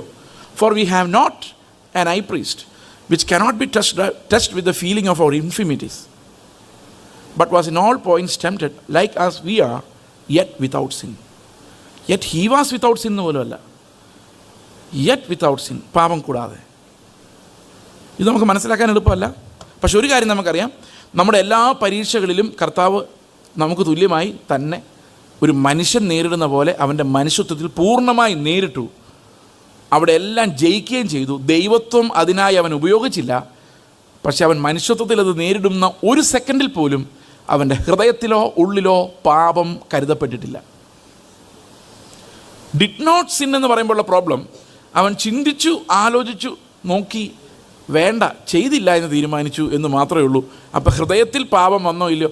പ്രിയ സഹോദരങ്ങളെ, ഇതിനകത്ത് വലിയൊരു പ്രോബ്ലം ഉള്ളത്, ഈ സാക് പുന്നൻ്റെ ടീച്ചിങ്സിൽ വരുന്ന ആളുകൾ മിക്കവാറും വരുത്തുന്നൊരു കൺഫ്യൂഷനാണിത്. ഞാനിങ്ങനെ സാക് പുന്നനെ കുറിച്ച് പറഞ്ഞു എന്ന് പറഞ്ഞുകൊണ്ട് ഒരാൾ എനിക്കൊരു കത്തയച്ചു, നിങ്ങൾ എന്തിനാണ് സാക് പുന്നനെ വിമർശിക്കുന്നത്? ഞാൻ പറഞ്ഞു, ഞാൻ ഒരിക്കലും പുള്ളി വിമർശിച്ചിട്ടില്ല. പുള്ളി പറയുന്ന ഒരു ടീച്ചിങ്ങിനെ മാത്രം ആണ് എടുത്ത് കാണിക്കുന്നത്. എൻ്റെ കാര്യം എന്താണെന്ന് വെച്ച് കഴിഞ്ഞാൽ, ഡിഡ് നോട്ട് സിൻ എന്ന് മാത്രം അവർ പറയുന്നുള്ളൂ. അപ്പോൾ നമുക്ക് തുല്യമായി പരീക്ഷിക്കപ്പെട്ടു എന്ന് പറയുമ്പം അവർ ചിന്തിക്കുന്നത് നമ്മളെപ്പോലെ ലൈംഗിക വികാരങ്ങൾ, അതുപോലെ മോഷ്ടിച്ചാലോ എന്നുള്ള വികാരം, ഇതെല്ലാം കർത്താവ് ഉള്ളിൽ വന്നു, വേണ്ടെന്ന് വെച്ചു. അങ്ങനെ യുദ്ധം ചെയ്ത് കർത്താവ് അവസാനം പാവമില്ലാതെ ജീവിച്ചു. അതുപോലെ നിങ്ങളും യുദ്ധം ചെയ്ത് കരഞ്ഞും നിലവിളിച്ചും. അപ്പോൾ യേശു നമുക്ക് രക്ഷകനല്ല, യേശു നമുക്കൊരു ഉദാഹരണം മാത്രമാണ്. എങ്ങനെയാണ് പാപത്തെ ജയിക്കേണ്ടതെന്ന് യേശുവിനെ നോക്കി പഠിച്ച് അതുപോലെ അനുസരിക്കാം. എന്നാൽ ഇവിടെ അങ്ങനല്ല. ഇവിടെ പറഞ്ഞിരിക്കുന്നത്, നമുക്കായി അർപ്പിക്കപ്പെട്ട പുരോഹിതൻ പാപം കൂടാതെ അർപ്പിക്കപ്പെട്ടു എന്ന് പറഞ്ഞാൽ, പാപം ചെയ്യാതെ എന്നല്ല, പാപം അവനിൽ തൊടാതെ, പാപം അവനെ സ്പർശിക്കാതെ അവൻ ഒരു തികഞ്ഞ പുരോഹിതനായി, തികഞ്ഞ യാഗവസ്തുവായി. ഇപ്പോൾ പുരോഹിതനും യാഗവസ്തുവും ഒരാളാണ്. പുരോഹിതൻ, ശ്രേഷ്ഠ മഹാപുരോഹിതൻ അവൻ്റെ തന്നെ ശരീരത്തെയാണ് യാഗമായിട്ട് അർപ്പിക്കുന്നത്. അതിനകത്ത് ഒരു ഊനവുമില്ല.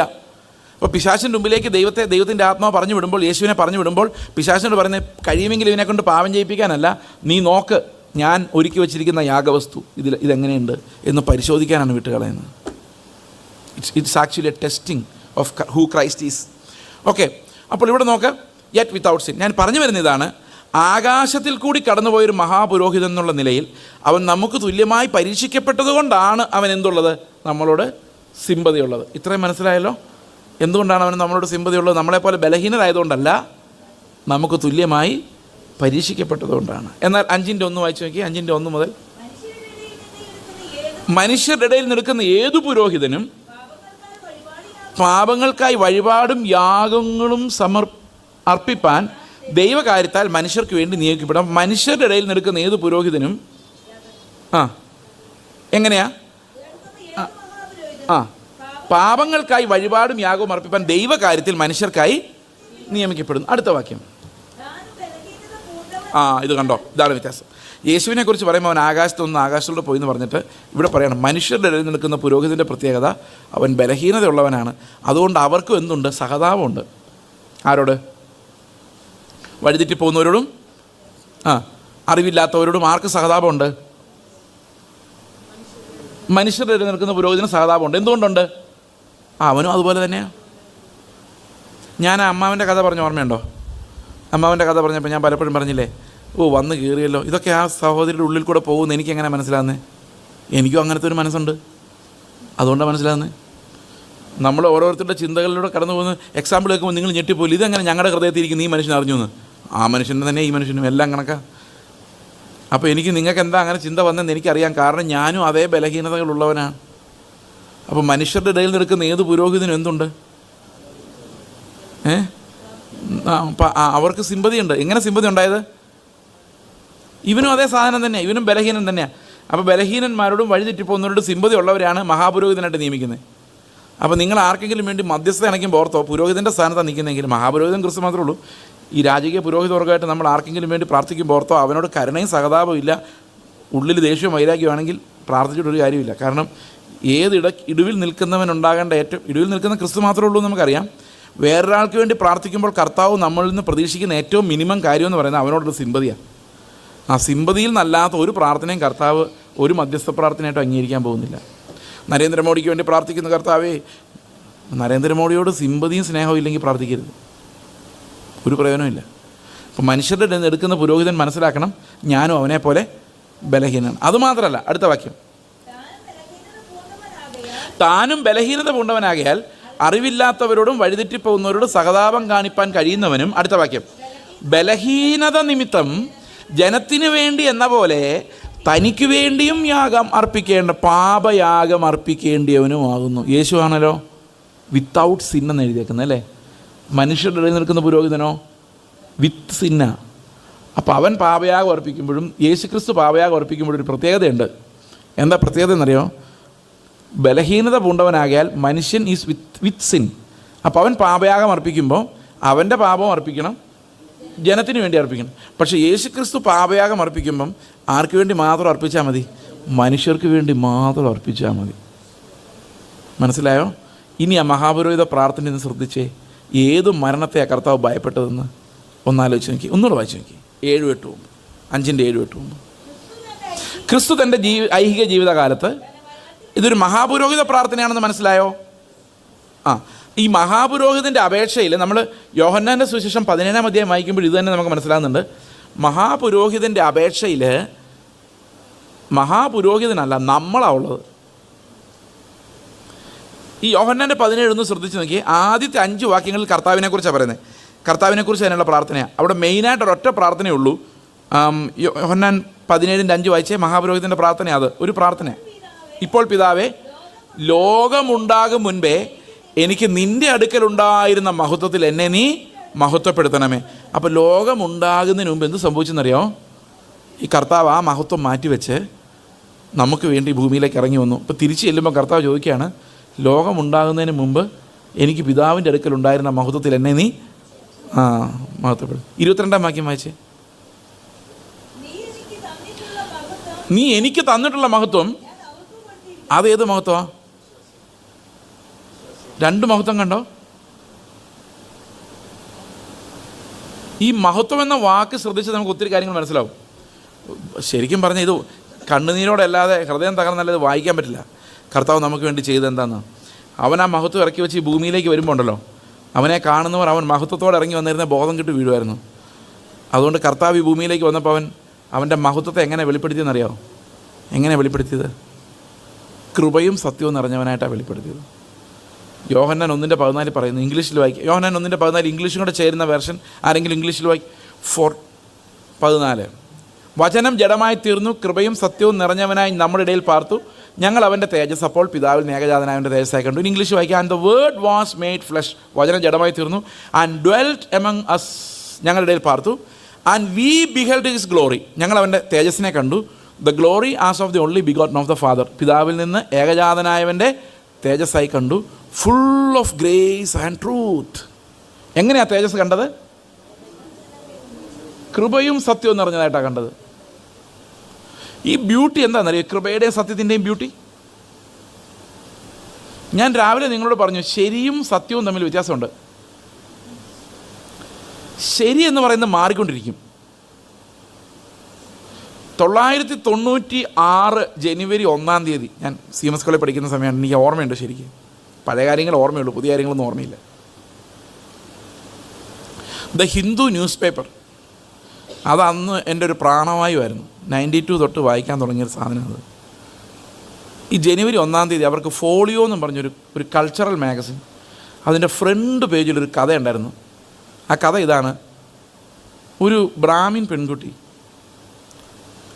പക്കാ വെജിറ്റേറിയൻ, വീട്ടിലാണെങ്കിൽ നോൺ വെജിൻ്റെ കാര്യം പറഞ്ഞാൽ ലിറ്ററലി വൊമിറ്റ് ചെയ്യുന്ന അത്ര സീരിയസ് വെജിറ്റേറിയൻ. പക്ഷേ കൂട്ടുകാരുടെ കൂടെ പോയിരുന്ന് സുഖമായിട്ട് ചിക്കനും ബീഫും കഴിക്കും, ഒരു കുഴപ്പമില്ല. മനസ്സിലായത് എന്താ പരിപാടിയെന്ന്? അവിടെ അത് ശരി, ഇവിടെ ഇത് ശരി. ഹിന്ദുക്കൾക്ക് ഇതിന് ഭയങ്കര അഡാപ്റ്റേഷനാണ്. അവർക്ക് കമ്പാർട്ട്മെൻറ്റിൽ ജീവിക്കാൻ അറിയാം. ശങ്കർദയാൽ ശർമ്മ അന്ന് പ്രസിഡൻ്റാണ്. ഫിസിക്സ് വിഭാഗം അലഹബാദ് യൂണിവേഴ്സിറ്റിയുടെ പ്രൊഫസറാണ്. ശാസ്ത്രവും നക്ഷത്രങ്ങളും യൂണിവേഴ്സിനെക്കുറിച്ച് എല്ലാം അറിയാവുന്ന ആളാണ്. ഇതിനെക്കുറിച്ച് ക്ലാസ് എടുക്കും രാവിലെ. വൈകിട്ട് വന്ന് സത്യസായിബാബയുടെ മുമ്പിൽ സാഷ്ടാംഗം പ്രണാമം ചോദിച്ചു, നീയാണ് എൻ്റെ ദൈവം എന്ന് പറയും. No problem for them. അവർക്കതൊരു പ്രശ്നമല്ല. രാവിലെ പഠിപ്പിക്കുന്ന കമ്പാർട്ട്മെൻറ്റിൽ അത് അവിടെ ശരി, ഇയാളെ കാണുമ്പോൾ വീഴുന്ന ഇവിടെ ശരി. മനസ്സിലാവുന്നുണ്ടോ ഞാൻ പറയുന്നത്? ഇങ്ങനെ കമ്പാർട്ട്മെൻറ്റിൽ ജീവിക്കാൻ വളരെ വശമുള്ളവരാണ് പണ്ട് തൊട്ടേ ഹൈന്ദവർ. ഇന്നിപ്പോൾ എല്ലാവരും അത് പഠിച്ചു ആ ട്രിക്ക്.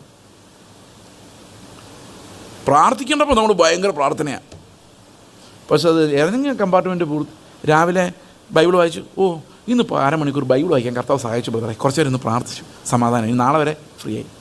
ആ കമ്പാർട്ട്മെൻറ്റ് അടച്ച് ക്ലോസ് ആക്കി നമ്മൾ വെളിയിറങ്ങി. ഇനി ബൈബിൾ തൊടുന്ന പ്രശ്നമില്ല, ബൈബിളിന് നാളെ രാവിലെ. ഇതാണ് ഈ കമ്പാർട്ട്മെൻ്റലൈസ്ഡ് ലിവിങ് എന്ന് പറയുന്നത്. അപ്പോൾ രാവിലെ ആ 1 മണിക്കൂറിൽ ഒന്നും വേണ്ടല്ലേ. അതിന് വേറൊരു തമാശ ഞാൻ പറയാം. നമ്മൾ 3 സുവാസ പ്രാർത്ഥനയൊക്കെ എടുത്തിട്ട് ആ കർത്തൃമേശ കഴിഞ്ഞിട്ട്, ഇവിടെ അങ്ങനെയാണെന്ന് അറിയാൻ മേല, ഇപ്പോൾ ഒത്തിരി ചർച്ചിലും അങ്ങനെയാണ്, ഉപവാസം എടുക്കാതെ കർത്തൃമേശ എടുക്കാറില്ല. അപ്പോൾ ഇതെല്ലാം കഴിഞ്ഞിട്ട് വീട്ടിലോട്ട് ചെല്ലുന്ന ഉടനെ പിള്ളേർ TV വെച്ചെന്ന് വിചാരിച്ചു. അപ്പോൾ അപ്പനും പറയും, എടാ ചർച്ചിൽ നിന്ന് വന്നേ ഉള്ളൂ, ഓഫ് ചെയ്യടാ, കാരണം ഹാങ് ഓവർ മാറിയിട്ടില്ല ഇതിൻ്റെ. പിന്നെ ഒരു 5 മണിയാകുമ്പോൾ ഇവർ തന്നെ എന്ന് TV ഓൺ ചെയ്യും. അപ്പോൾ ഹാങ് ഓവർ മാറി. കാരണം ഒരു പീരീഡിൽ നിന്ന് മറ്റേ പീരീഡിലോട്ട് കയറാനുള്ള ഒരു ട്രാൻസിഷൻ, ഒരു ചെറിയ പ്രോബ്ലം നമുക്കുള്ളൂ. Will adjust very fast. സത്യമാണോ ഞാൻ പറയുന്നത്? ഇതെല്ലാം നമ്മുടെ പ്രാണനിലുള്ള ജീവിതത്തിൻ്റെ തന്ത്രങ്ങളാണ്. നമ്മൾ ആത്മീകരാണ് നമ്മളെ കൊണ്ട് തോന്നിപ്പിക്കും. പക്ഷേ ശരിക്കും ഒരു കമ്പാർട്ട്മെൻറ്റിൽ മാത്രമേ ആത്മീകതയുള്ളൂ. അത് കഴിഞ്ഞ് ഇറങ്ങിക്കഴിയുമ്പം നമ്മൾ ഈ ലോകത്തെ എൻജോയ് ചെയ്യുന്ന സാധാരണ മനുഷ്യരാണ്. ഞാൻ പറഞ്ഞു നോക്കെ, ഈ നാട്ടിൽ സത്യമായിരിക്കുമല്ലേ? സത്യം. പിന്നെ ഓക്കെ, അപ്പോൾ ഇവിടെ സംഭവിക്കുന്നത് എന്താണെന്ന് വെച്ച് കഴിഞ്ഞാൽ, ക്രിസ്തുവിൻ്റെ സത്യം എന്ന് പറയുന്നത്, അവൻ ഒരിക്കലും ഒരു കാര്യം പറഞ്ഞാൽ അത് അവിടെയും ഇവിടെയും എല്ലായിടത്തും ഒരുപോലെ സത്യമായിരിക്കും. അതിൻ്റെ പ്രത്യേകത അതാണ്. തേജസ്സിൻ്റെ ഒരു പ്രത്യേകത എന്ന് പറയുന്നത്, always speaks the truth, not just the correct thing. 2, കൃപ നിറഞ്ഞിരുന്നത്. കൃപ എന്ന് പറഞ്ഞാൽ എന്താണെന്നറിയോ? ആർക്ക് പറയാം? യേശുവിൽ കൃപ നിറഞ്ഞിരുന്നു പറഞ്ഞാൽ അപ്പോൾ എങ്ങനെ മലയാളത്തിൽ ട്രാൻസ്ലേറ്റ് ചെയ്യും? ഞാൻ പറയും, യേശുവിൽ കൃപ നിറഞ്ഞിരുന്നു. കൃപയുടെ അർത്ഥം അർഹിക്കാത്ത ദാനം. ഒന്ന് ട്രാൻസ്ലേറ്റ് ചെയ്തേ. യേശുവിൽ എന്ത് നിറഞ്ഞിരുന്നു? അർഹിക്കാത്ത ദാനങ്ങൾ നിറഞ്ഞിരുന്നു എന്നല്ലേ കൃപ നിറഞ്ഞിരുന്നു പറയുമ്പം? അങ്ങനെ പറയുന്നില്ലോ. യേശുവിൽ കൃപയും സത്യവും നിറഞ്ഞിരുന്നു. അപ്പോൾ യേശുവിൽ എന്ത് നിറഞ്ഞിരുന്നു? അർഹിക്കാത്ത ദാനങ്ങളും. അപ്പോൾ യേശുവിൽ നിറഞ്ഞിരുന്ന അർഹിക്കാത്ത ദാനങ്ങളാണോ? എന്തോ പ്രശ്നമുണ്ടല്ലോ ഇതിനകത്ത്. ഈ കൃപ എന്നുള്ള വാക്കിന് അർഹിക്കാത്ത ദാനം എന്നുള്ളൊരർത്ഥമുണ്ട്. അതാണ് ശരിക്കും വേദശാസ്ത്രപരമായ അർത്ഥം. കാരണം നമ്മൾ സ്വർഗത്തിൽ ചെന്നാലും നമുക്കതിന് അർഹതയൊന്നുമില്ല. പിന്നെ ദൈവത്തിൻ്റെ കരുണ കൊണ്ടാണ് നമ്മളവിടെ ചെന്നിരിക്കുന്നത്. അത് എന്നും അങ്ങനെ ആയിരിക്കും ചെയ്യും. ആ അർത്ഥത്തിന് ഒരു മാറ്റം ഒരിക്കലും വരുന്നില്ല. എന്നാൽ കൃപ എന്ന വാക്കിന് വേറൊരു അർത്ഥവും കൂടെ ഉണ്ട്. ആ അർത്ഥം എന്താണ്? ഗ്രേസ് എന്നതിൻ്റെ മലയാളം. ചിലപ്പോൾ നമ്മളിങ്ങനെ പറയല്ലേ, എൻ്റെ ബ്രദറേ ആ മനുഷ്യൻ്റെ പാട്ട് എന്തൊരു കൃപയാണ് എന്ന് പറയുന്നത്. എൻ്റെ ബ്രദറേ ആ മനുഷ്യൻ്റെ പാട്ട് എന്തൊരു അർഹിക്കാത്ത ദാനമാണ്. അങ്ങനെയാണോ ഉദ്ദേശിച്ചത്?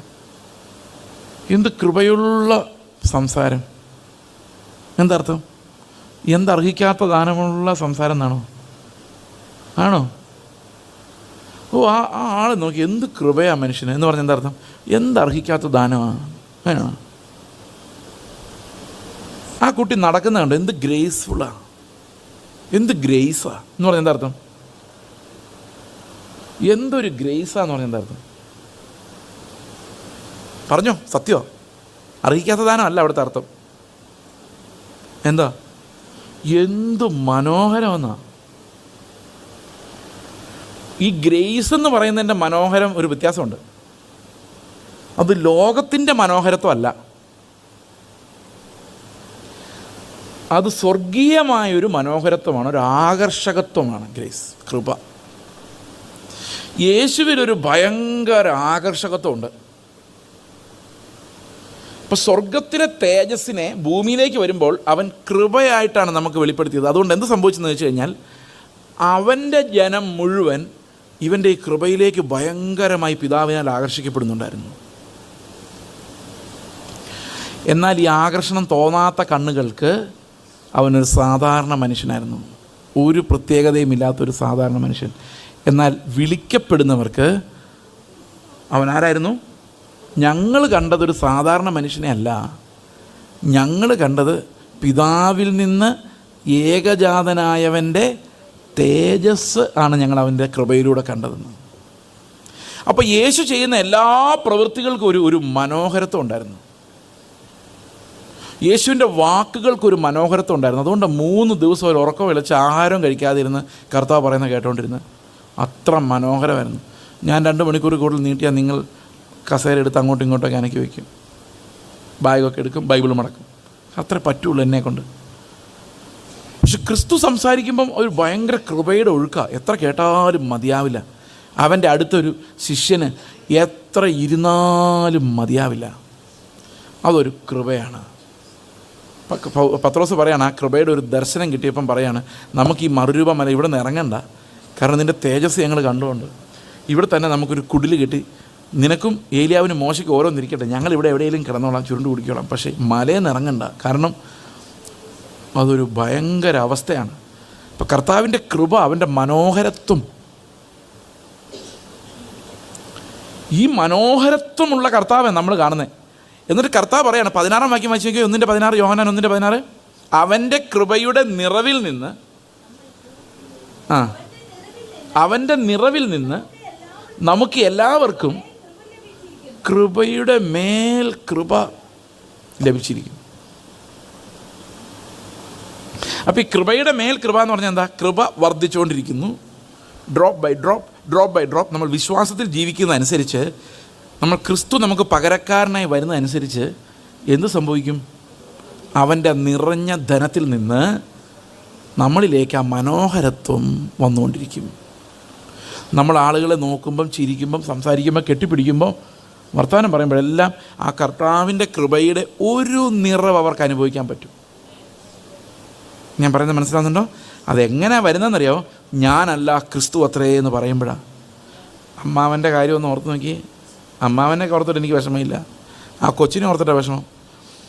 അവൾ അമ്മാവനെ ഉപദേശിച്ച് പറഞ്ഞു വിടുന്നത് വഴി നഷ്ടപ്പെടുത്തി എന്താണെന്നറിയോ? യേശുവിനെ പോലെ ആകാനുള്ള ആ കൃപയാണ്. ഇനി അടുത്ത ചാൻസ് ചിലപ്പോൾ ദൈവം അവൾക്ക് കൊടുക്കുമായിരിക്കും. പക്ഷേ നഷ്ടം ഈസ് ഓൾവേസ് എ നഷ്ടം. അത് തേജസ്കരിക്കപ്പെടുമ്പോൾ മനസ്സിലാവും. ഈ കൃപ പിന്നെയും തേജസ്സായി വരും. നമ്മിൽ വെളിപ്പെടാനുള്ള തേജസ് അന്ന് ഇത് വെളിപ്പെട്ട് വരുമ്പം ഈ കൃപയുടെ ആ അത്രയും ഷോർട്ടേജ് അവിടെ നമുക്ക് നാണക്കേട് ഉണ്ടാക്കും, നമുക്ക് വിഷമം ഉണ്ടാക്കും. കർത്താവേ, ആ സമയത്തും കൂടെ നീ എനിക്ക് പകരക്കാരനായിരുന്നെങ്കിൽ എന്ന് ഞാൻ ആഗ്രഹിക്കും. ഓരോ സമയത്തും കർത്താവല്ല, ഞാൻ ജീവിക്കുമ്പോൾ, ഞാൻ എൻ്റെ ഭാര്യയോട് ആർഗ്യൂ ചെയ്തൊരു യുദ്ധം ജയിക്കുമ്പോൾ, എനിക്ക് ഒരു ആർഗ്യുമെൻ്റ് ഞാൻ ജയിക്കും, പക്ഷേ ആ കൃപ അത്ര അവിടെ കുറയും. ഇവർക്ക് മനസ്സിലാവുന്ന ഞാൻ പറയുന്നത്. അപ്പോൾ ക്രിസ്തുവിൻ്റെ മഹത്വം, നമുക്ക് തന്നിരിക്കുന്ന മഹത്വം ഇന്ന് നമ്മളിൽ കൃപയായി നിറയുകയും നാളെ ഇത് തേജസ്സായി വെളിപ്പെടുകയും ചെയ്യും. അപ്പോൾ എന്തുമാത്രം തേജസ് നമ്മൾ പ്രാപിക്കുന്നു എന്നുള്ളത് കർത്താവിൻ്റെ ജീവനെ നമ്മൾ എന്തുമാത്രം ഇവിടെ അനുഭവിക്കുന്നു എന്നതിനനുസരിച്ചിരിക്കും. ഇതാണ് നമ്മൾ അവനിൽ നിന്ന് പ്രാപിക്കാൻ പോകുന്ന പ്രതിഫലം. ആ തേജസ്കരണത്തിലേക്ക് നമ്മൾ നോക്കിയിരിക്കുമ്പോൾ, കർത്താവേ, നിന്നെപ്പോലെ ആകാൻ ഞാൻ ഞരങ്ങുന്നു. ആ ഞരക്കം അപ്രത്യാശ നമ്മൾ പറഞ്ഞല്ലോ. എവിടെയെല്ലാം തേജസ്സിനെ കുറിച്ച് പറയുന്നു അവിടെയെല്ലാം അപ്പോസ്തലൻ പ്രത്യാശയെക്കുറിച്ചാണ് പറയുന്നത്. തേജസ്സിൻ്റെ പ്രത്യാശ, മഹത്വത്തിൻ്റെ പ്രത്യാശ. ഞങ്ങൾ പ്രത്യാശയിൽ പ്രശംസിക്കുന്നു. എന്തിൻ്റെ പ്രത്യാശയില്ല? ദൈവ തേജസ്സിൻ്റെ പ്രത്യാശയിൽ പ്രശംസിക്കുന്നു. എവിടെയെല്ലാം തേജസ് എന്ന് പറയുന്നു അവിടെയെല്ലാം ഈ ഞരക്കത്തെക്കുറിച്ചാണ് പറയുന്നത്. കർത്താവേ, ഞാനല്ല, നിൻ്റെ ആ ശരീരത്തിൻ്റെ ആ ഒരു തേജസ്സിലേക്ക് നീ എന്നെ നടത്തണമേ എന്ന് പറയുന്ന ആ ഒരു ഞരക്കമാണ് നമ്മൾ എന്ത് ചെയ്യുന്നത്? ദൈവികമായ ആ തേജസ്സിലേക്ക് നമ്മളെ നടത്തുന്ന പ്രത്യാശ എന്ന് പറയുന്നത്. അപ്പോൾ ഇവിടെ നമ്മൾ കാണുന്നൊരു പ്രധാനപ്പെട്ട കാര്യം, ക്രിസ്തുവിൻ്റെ തേജസ് നമ്മളിലേക്ക് പകർത്തപ്പെടുന്നത് പ്രത്യാശയിലൂടെയാണ്. ഓക്കെ, പ്രത്യാശയിലൂടെയാണ്. അപ്പോൾ അവനിൽ നമ്മൾ കൃപയുടെ മേൽ കൃപ പ്രാപിച്ചത് കുറച്ചുകൂടെ വിശദീകരിക്കേണ്ട കാര്യമാണ്. കൃപയുടെ മേൽ കൃപ പ്രാപിച്ചപ്പോൾ കർത്താവിടെ 17:22 പറയാണ്, നീ എനിക്ക് തന്നിട്ടുള്ള ഏകജാതൻ്റെ തേജസ് മുഴുവൻ ഞാൻ എന്ത് ചെയ്തിരിക്കുക? ഈ മക്കൾക്ക് കൊടുത്തിരിക്കുക. ഞാൻ ആരെല്ലാം തിരഞ്ഞെടുത്തിട്ടുണ്ട് അവർക്കെല്ലാം അത് വീതം വെച്ച് കൊടുത്തു കഴിഞ്ഞു. എല്ലാവർക്കും കൊടുത്തിട്ടുണ്ട്.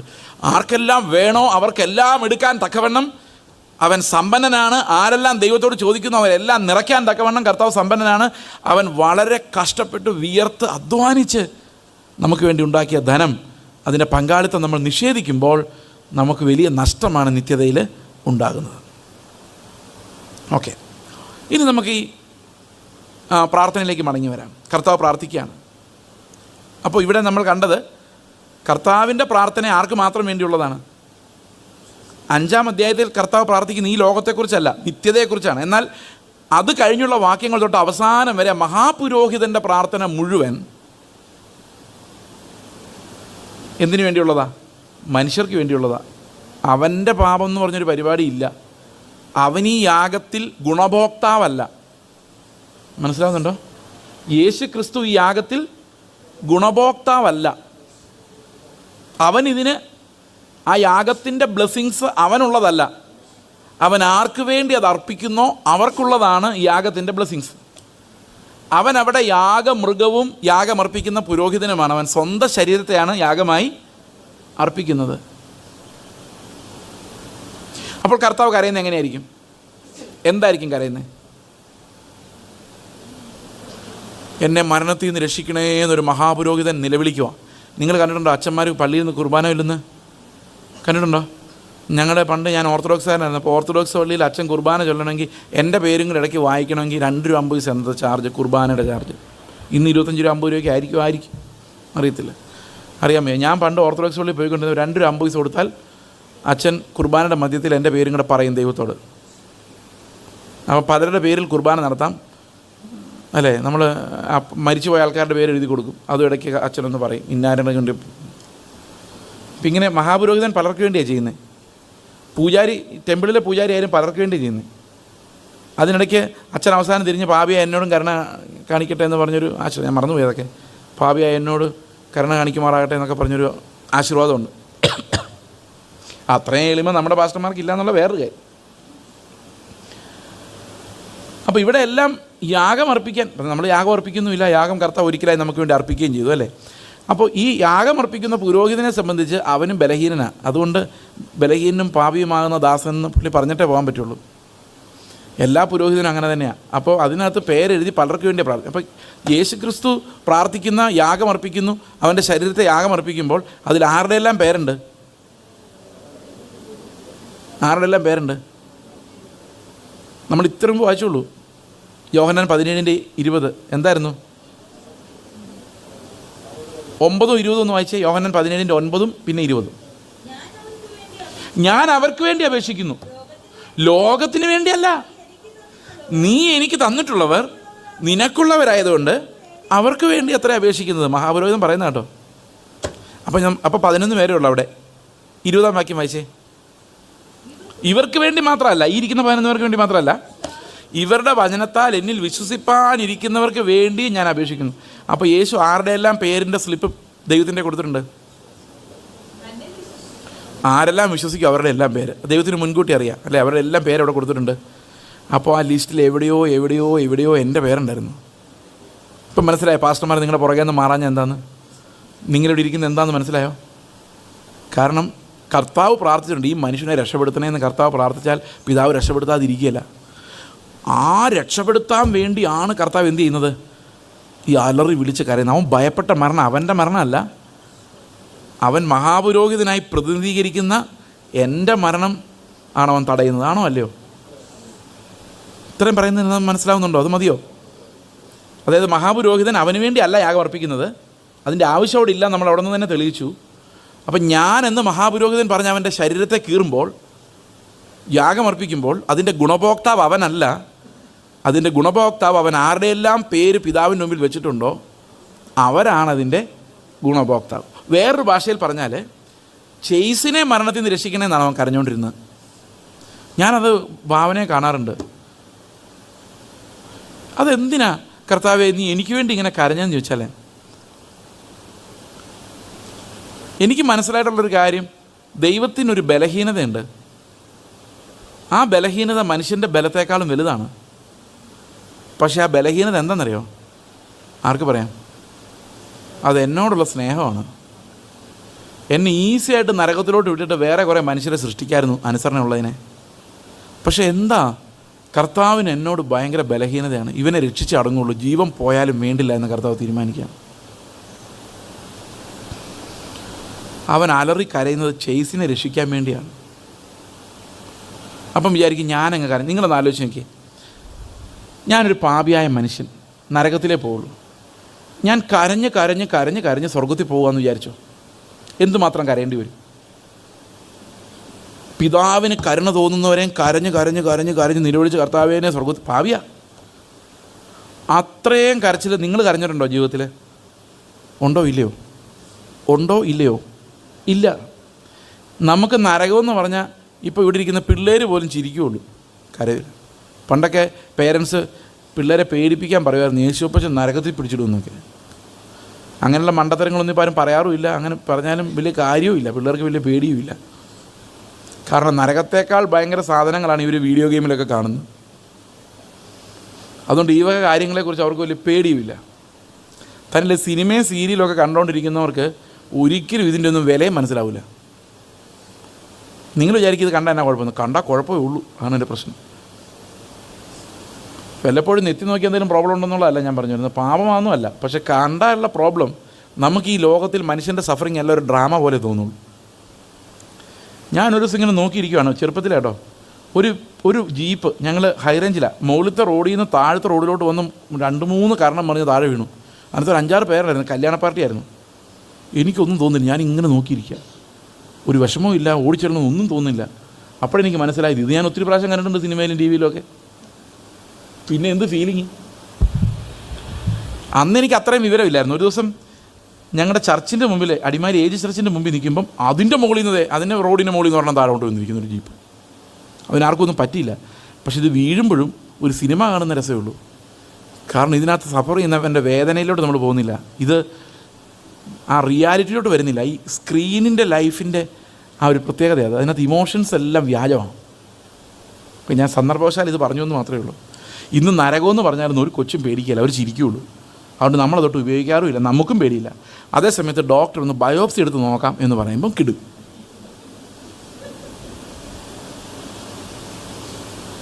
അയ്യോ കർത്താവേ എന്നെ രക്ഷിക്കണേ.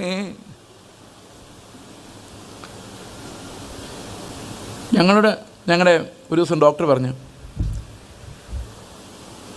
എൻ്റെ ഭാര്യയ്ക്ക് ഭയങ്കര പനി, എന്ത് ചെയ്താൽ തീരുന്നില്ല, നിൽക്കുന്നില്ല, ഭയങ്കര പനി. ഹോസ്പിറ്റലിൽ കൊണ്ട് അഡ്മിറ്റ് ചെയ്തു, ഇഞ്ചക്ഷൻ കൊടുത്തു, ആൻറ്റിബയോട്ടിക് കൊടുത്തു, മാറുന്നില്ല, ആന്ധ്ര വെച്ചാൽ. അപ്പോൾ ഡോക്ടർ ഞങ്ങൾ 2 പേരും റൂമിൽ വിളിച്ചിട്ട് പറഞ്ഞു, നിങ്ങളുടെ വീട്ടിൽ HIV ഉള്ളൊരു കൊച്ചുണ്ടല്ലേ? ഇവിടെ ഉണ്ട്, ഒന്ന് പരിശോധിച്ച് നോക്കാം. ഹൃദയത്തിനകത്തോടെ ഒരു ബോംബ് ടോന്ന് പറഞ്ഞ് പൊട്ടി. അതിന് പൊട്ടാനൊരു കാരണമുണ്ട്. ഒരാഴ്ച മുമ്പ് എൻ്റെ ഭാര്യ ഒരു സ്വപ്നം കണ്ടു. സ്വപ്നത്തിൽ ഡോക്ടർ എൻ്റെ ഭാര്യയോട് പറയാം, നിങ്ങൾക്ക് 2 പേർക്കും എയ്ഡ്സാണ്, അതുകൊണ്ട് നിങ്ങൾ 2 പേരും അധികം നാൾ ജീവിക്കില്ല എന്ന് സ്വപ്നത്തിൽ പറയാം. അപ്പോൾ സ്വപ്നത്തിൽ എൻ്റെ ഭാര്യ എന്നോടൊന്ന് പറയാണ്, നമുക്ക് എയ്ഡ്സ് ആണെന്ന് ഡോക്ടർ പറഞ്ഞു, HIV ആണെന്ന് പറഞ്ഞു. അപ്പോൾ ഞാൻ പറഞ്ഞു, എന്താ HIV ഉണ്ടെന്ന കുഴപ്പം, 10-15 വർഷക്കാലം കർത്താവിന് വേണ്ടി ജീവിക്കുക, ഏതായാലും 15 വർഷമൊക്കെ ജീവിക്കും, ജീവിച്ചൊരു 50 വയസ്സാണ്, നമുക്ക് അങ്ങനെ മരിക്കാം, അങ്ങനെ വലിയ കാര്യമൊന്നും. ഞാൻ സ്വപ്നത്തിലാട്ടോ, നേരിട്ട് അങ്ങനെ പറയാനുള്ള ഗട്ട്സൊന്നും ഇല്ല.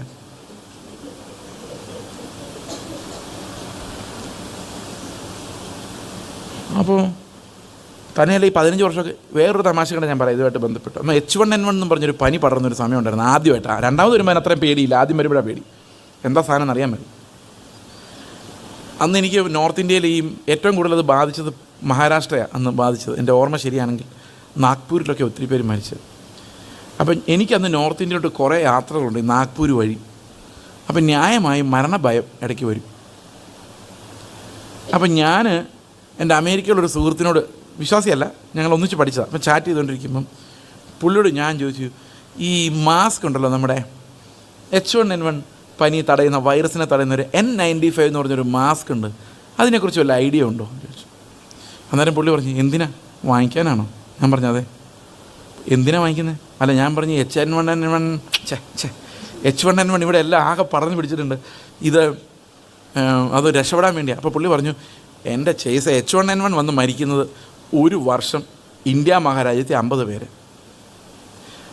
വണ്ടി ആക്സിഡൻ്റ് ഉണ്ടായി മരിക്കുന്നത് 10,000 കണക്കിന്. അതുകൊണ്ട് സാധ്യത വെച്ച് നോക്കിയാൽ നീ H1N1 മാസ്ക് മേടിക്കാൻ വേണ്ടി കടയിൽ പോകുമ്പോൾ വണ്ടി ഇടിച്ച് മരിക്കാനാണ് H1N1 പനി വന്ന് മരിക്കാനുള്ളതിനേക്കാളും സാധ്യത. ശരിയാണോ അല്ലയോ പറ? മനസ്സിലായോ? പ്രോബബിലിറ്റി വെച്ച് നോക്കിയാൽ ഏതാ മരിക്കാൻ കൂടുതൽ സാധ്യത? വണ്ടി ഇടിച്ചു വന്നു. കാരണം H1N1 വന്ന് മരിക്കുന്ന വളരെ നിസ്സാര ആൾക്കാരേ ഉള്ളൂ. ഞാൻ ആലോചിച്ചപ്പോൾ സംഗതി ശരി, ഇത്രയും വിവരം എനിക്കുണ്ടായില്ലല്ലോ. ഞാൻ പറഞ്ഞു വേണ്ട പോട്ടെ, എന്തേലാട്ടെ, ഒന്നും സംഭവിച്ചില്ല. അപ്പം ഞങ്ങളിങ്ങനെ ബ്ലഡ് കൊടുത്തിട്ട് ഈ ഡോക്ടറുടെ കൗണ്ടറിൽ ഇരിക്കുക. അപ്പോൾ ഈ സ്വപ്നം ഇങ്ങനെ കിടക്കുമല്ലേ, സ്വപ്നം അങ്ങനെ കിടക്കുന്നു. ഞാൻ സാരമില്ല എന്ന് സ്വപ്നത്തിൽ പറയുകയും ചെയ്തു. എന്നിട്ട് ഞങ്ങളിങ്ങനെ ഡോക്ടറുടെ മുമ്പിൽ ബ്ലഡൊക്കെ കൊടുത്തിട്ട് ഇങ്ങനെ റിസൾട്ട് വെയിറ്റ് ചെയ്തിരിക്കും. അപ്പോൾ കർത്താവ് എന്നോടൊരു ചോദ്യം ചോദിച്ചു, മോനെ കുറേ ദിവസമായിട്ട് നിൻ്റെ പ്രസംഗം ഇത്തിരി ഓവറായിരുന്നല്ലേ? ആണല്ലോ. എന്താണ്? ഈ കുഷ്ഠരോഗികളുടെ അടുത്തൊക്കെ പോയി ആൾക്കാർ കുഷ്ഠരോഗം വന്ന് മരിച്ച കാര്യവും മൊറേവിയൻ മിഷണറിമാരുടെ കാര്യമൊക്കെ നീ കഴിഞ്ഞ ദിവസം നീ കുറേ പിള്ളേരോട് പറഞ്ഞില്ലേ? പറഞ്ഞു. അപ്പോൾ HIV ഉള്ളൊരു കൊച്ചിനെ നോക്കിയിട്ട് നിങ്ങൾക്ക് HIV കിട്ടി എങ്ങനെ ഇരിക്കുന്നു എന്ന് അറിയുന്നത് നല്ലതല്ലേ? എൻ്റെ ദൈവമേ, ഞാൻ എൻ്റെ ഭാര്യയോട് പറഞ്ഞു, കർത്താവ് ഇത് നമുക്ക് തരുവാന്ന് തോന്നുന്നു, നമുക്ക് സന്തോഷത്തോടെ വാങ്ങിച്ച് കർത്താവിനെ ഒന്ന് സ്തോത്രം ചെയ്തേക്കാമെന്ന് പറഞ്ഞു. എൻ്റെ ഭാര്യ പറഞ്ഞു, കരയാൻ തുടങ്ങി. കാരണം ഇത് തന്നെ സ്വപ്നത്തിൽ കാണുന്നത്, എനിക്ക് പ്രശ്നമില്ല. അതുതന്നെ അപ്പോൾ സ്വപ്നം 99% നിറവേറിയിരിക്കുക. റിസൾട്ട് വന്നപ്പോൾ ഒന്നുമില്ലായിരുന്നു. പക്ഷേ പ്രിയ സഹോദരങ്ങളെ, ഈ മരണാവസ്ഥ, മരണഭയം, അത് നമുക്ക് ഭയമാണ്. പക്ഷെ ഒന്ന് ആലോചിക്കേ, അതിനേക്കാൾ എത്രയോ മാരകമാണ് സ്വർഗത്തിൽ പോകാൻ പറ്റാതെ നിത്യമായ നരകത്തിൽ ദണ്ഡനം അനുഭവിക്കേണ്ടി വരുന്നത്. അതൊരു ലോറിയുടെ ഡ്രൈവർ ഉറങ്ങിപ്പോയാൽ സംഭവിക്കാവുന്ന കാര്യം എതിരെ വരുന്നത്, നമ്മൾ എത്ര സൂക്ഷിച്ചാലും. അപ്പോൾ ഒരു നിമിഷം കൊണ്ട് നരകത്തിലോട്ട് പോകുന്ന ഭയമില്ല. സ്വർഗത്തിൽ പോകുമെന്ന് ഉറപ്പില്ലാത്തവർ പാസ്റ്റർ ആമേൻ കർത്താവെ വരണമേ എന്ന് പറയുമ്പോഴേക്കും വേഗം വരണമെന്ന് പറയുന്നേക്കാം. ഓരുറപ്പും ഇല്ലാതാനും പോകുമെന്ന്. ഈ പോകുമെന്ന് ഉറപ്പില്ലാത്തവർ യേശു വേഗം വന്നിട്ട് അവർക്ക് എന്താ കാര്യം? എന്താ കാര്യം? എന്ത് ധൈര്യത്തിലാണ് നിങ്ങളിത് പറയുന്നത്? ഇന്ന് രാത്രി സ്വർഗത്തിൽ പോകുമെന്ന് ഉറപ്പില്ലാത്തവർ വീട്ടിൽ പോയി കിടന്ന് എങ്ങനെ ഉറങ്ങും? എങ്ങനെ ഉറങ്ങും? ഞാൻ ഉറങ്ങാൻ നേരത്ത് പറയും, കർത്താവെ രാവിലെ കണ്ണ് തുറന്നില്ലെങ്കിൽ നിൻ്റെ അടുത്ത് കാണാം.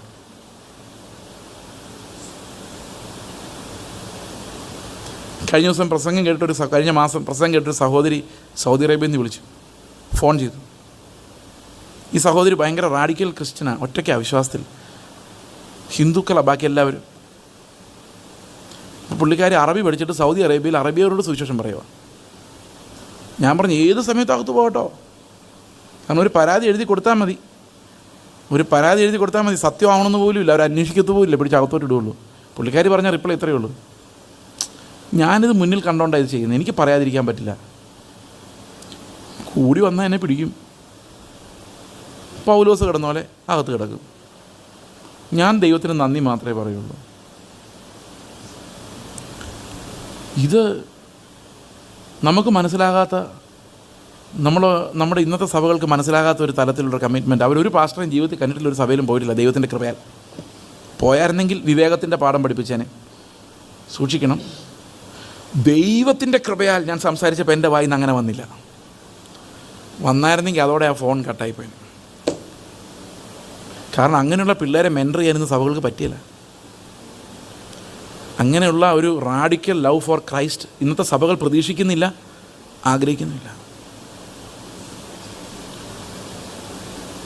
അങ്ങനെ വരുന്നവരെല്ലാം ഒരുമാതിരി ഭ്രാന്ത് പിടിച്ചവരാണ് നമ്മുടെ ചിന്ത. പ്രിയ സഹോദരങ്ങളെ, കർത്താവ് നമ്മളെ സ്നേഹിച്ച സ്നേഹം, എനിക്ക് കരയാൻ പറ്റാഞ്ഞിട്ട് എന്നെ രക്ഷിക്കണേ എന്നുള്ളൊരു നിലവിളി ദൈവത്തിന് മുമ്പിൽ അഭയാചന കഴിക്കാൻ എനിക്ക് പറ്റാത്തതുകൊണ്ട്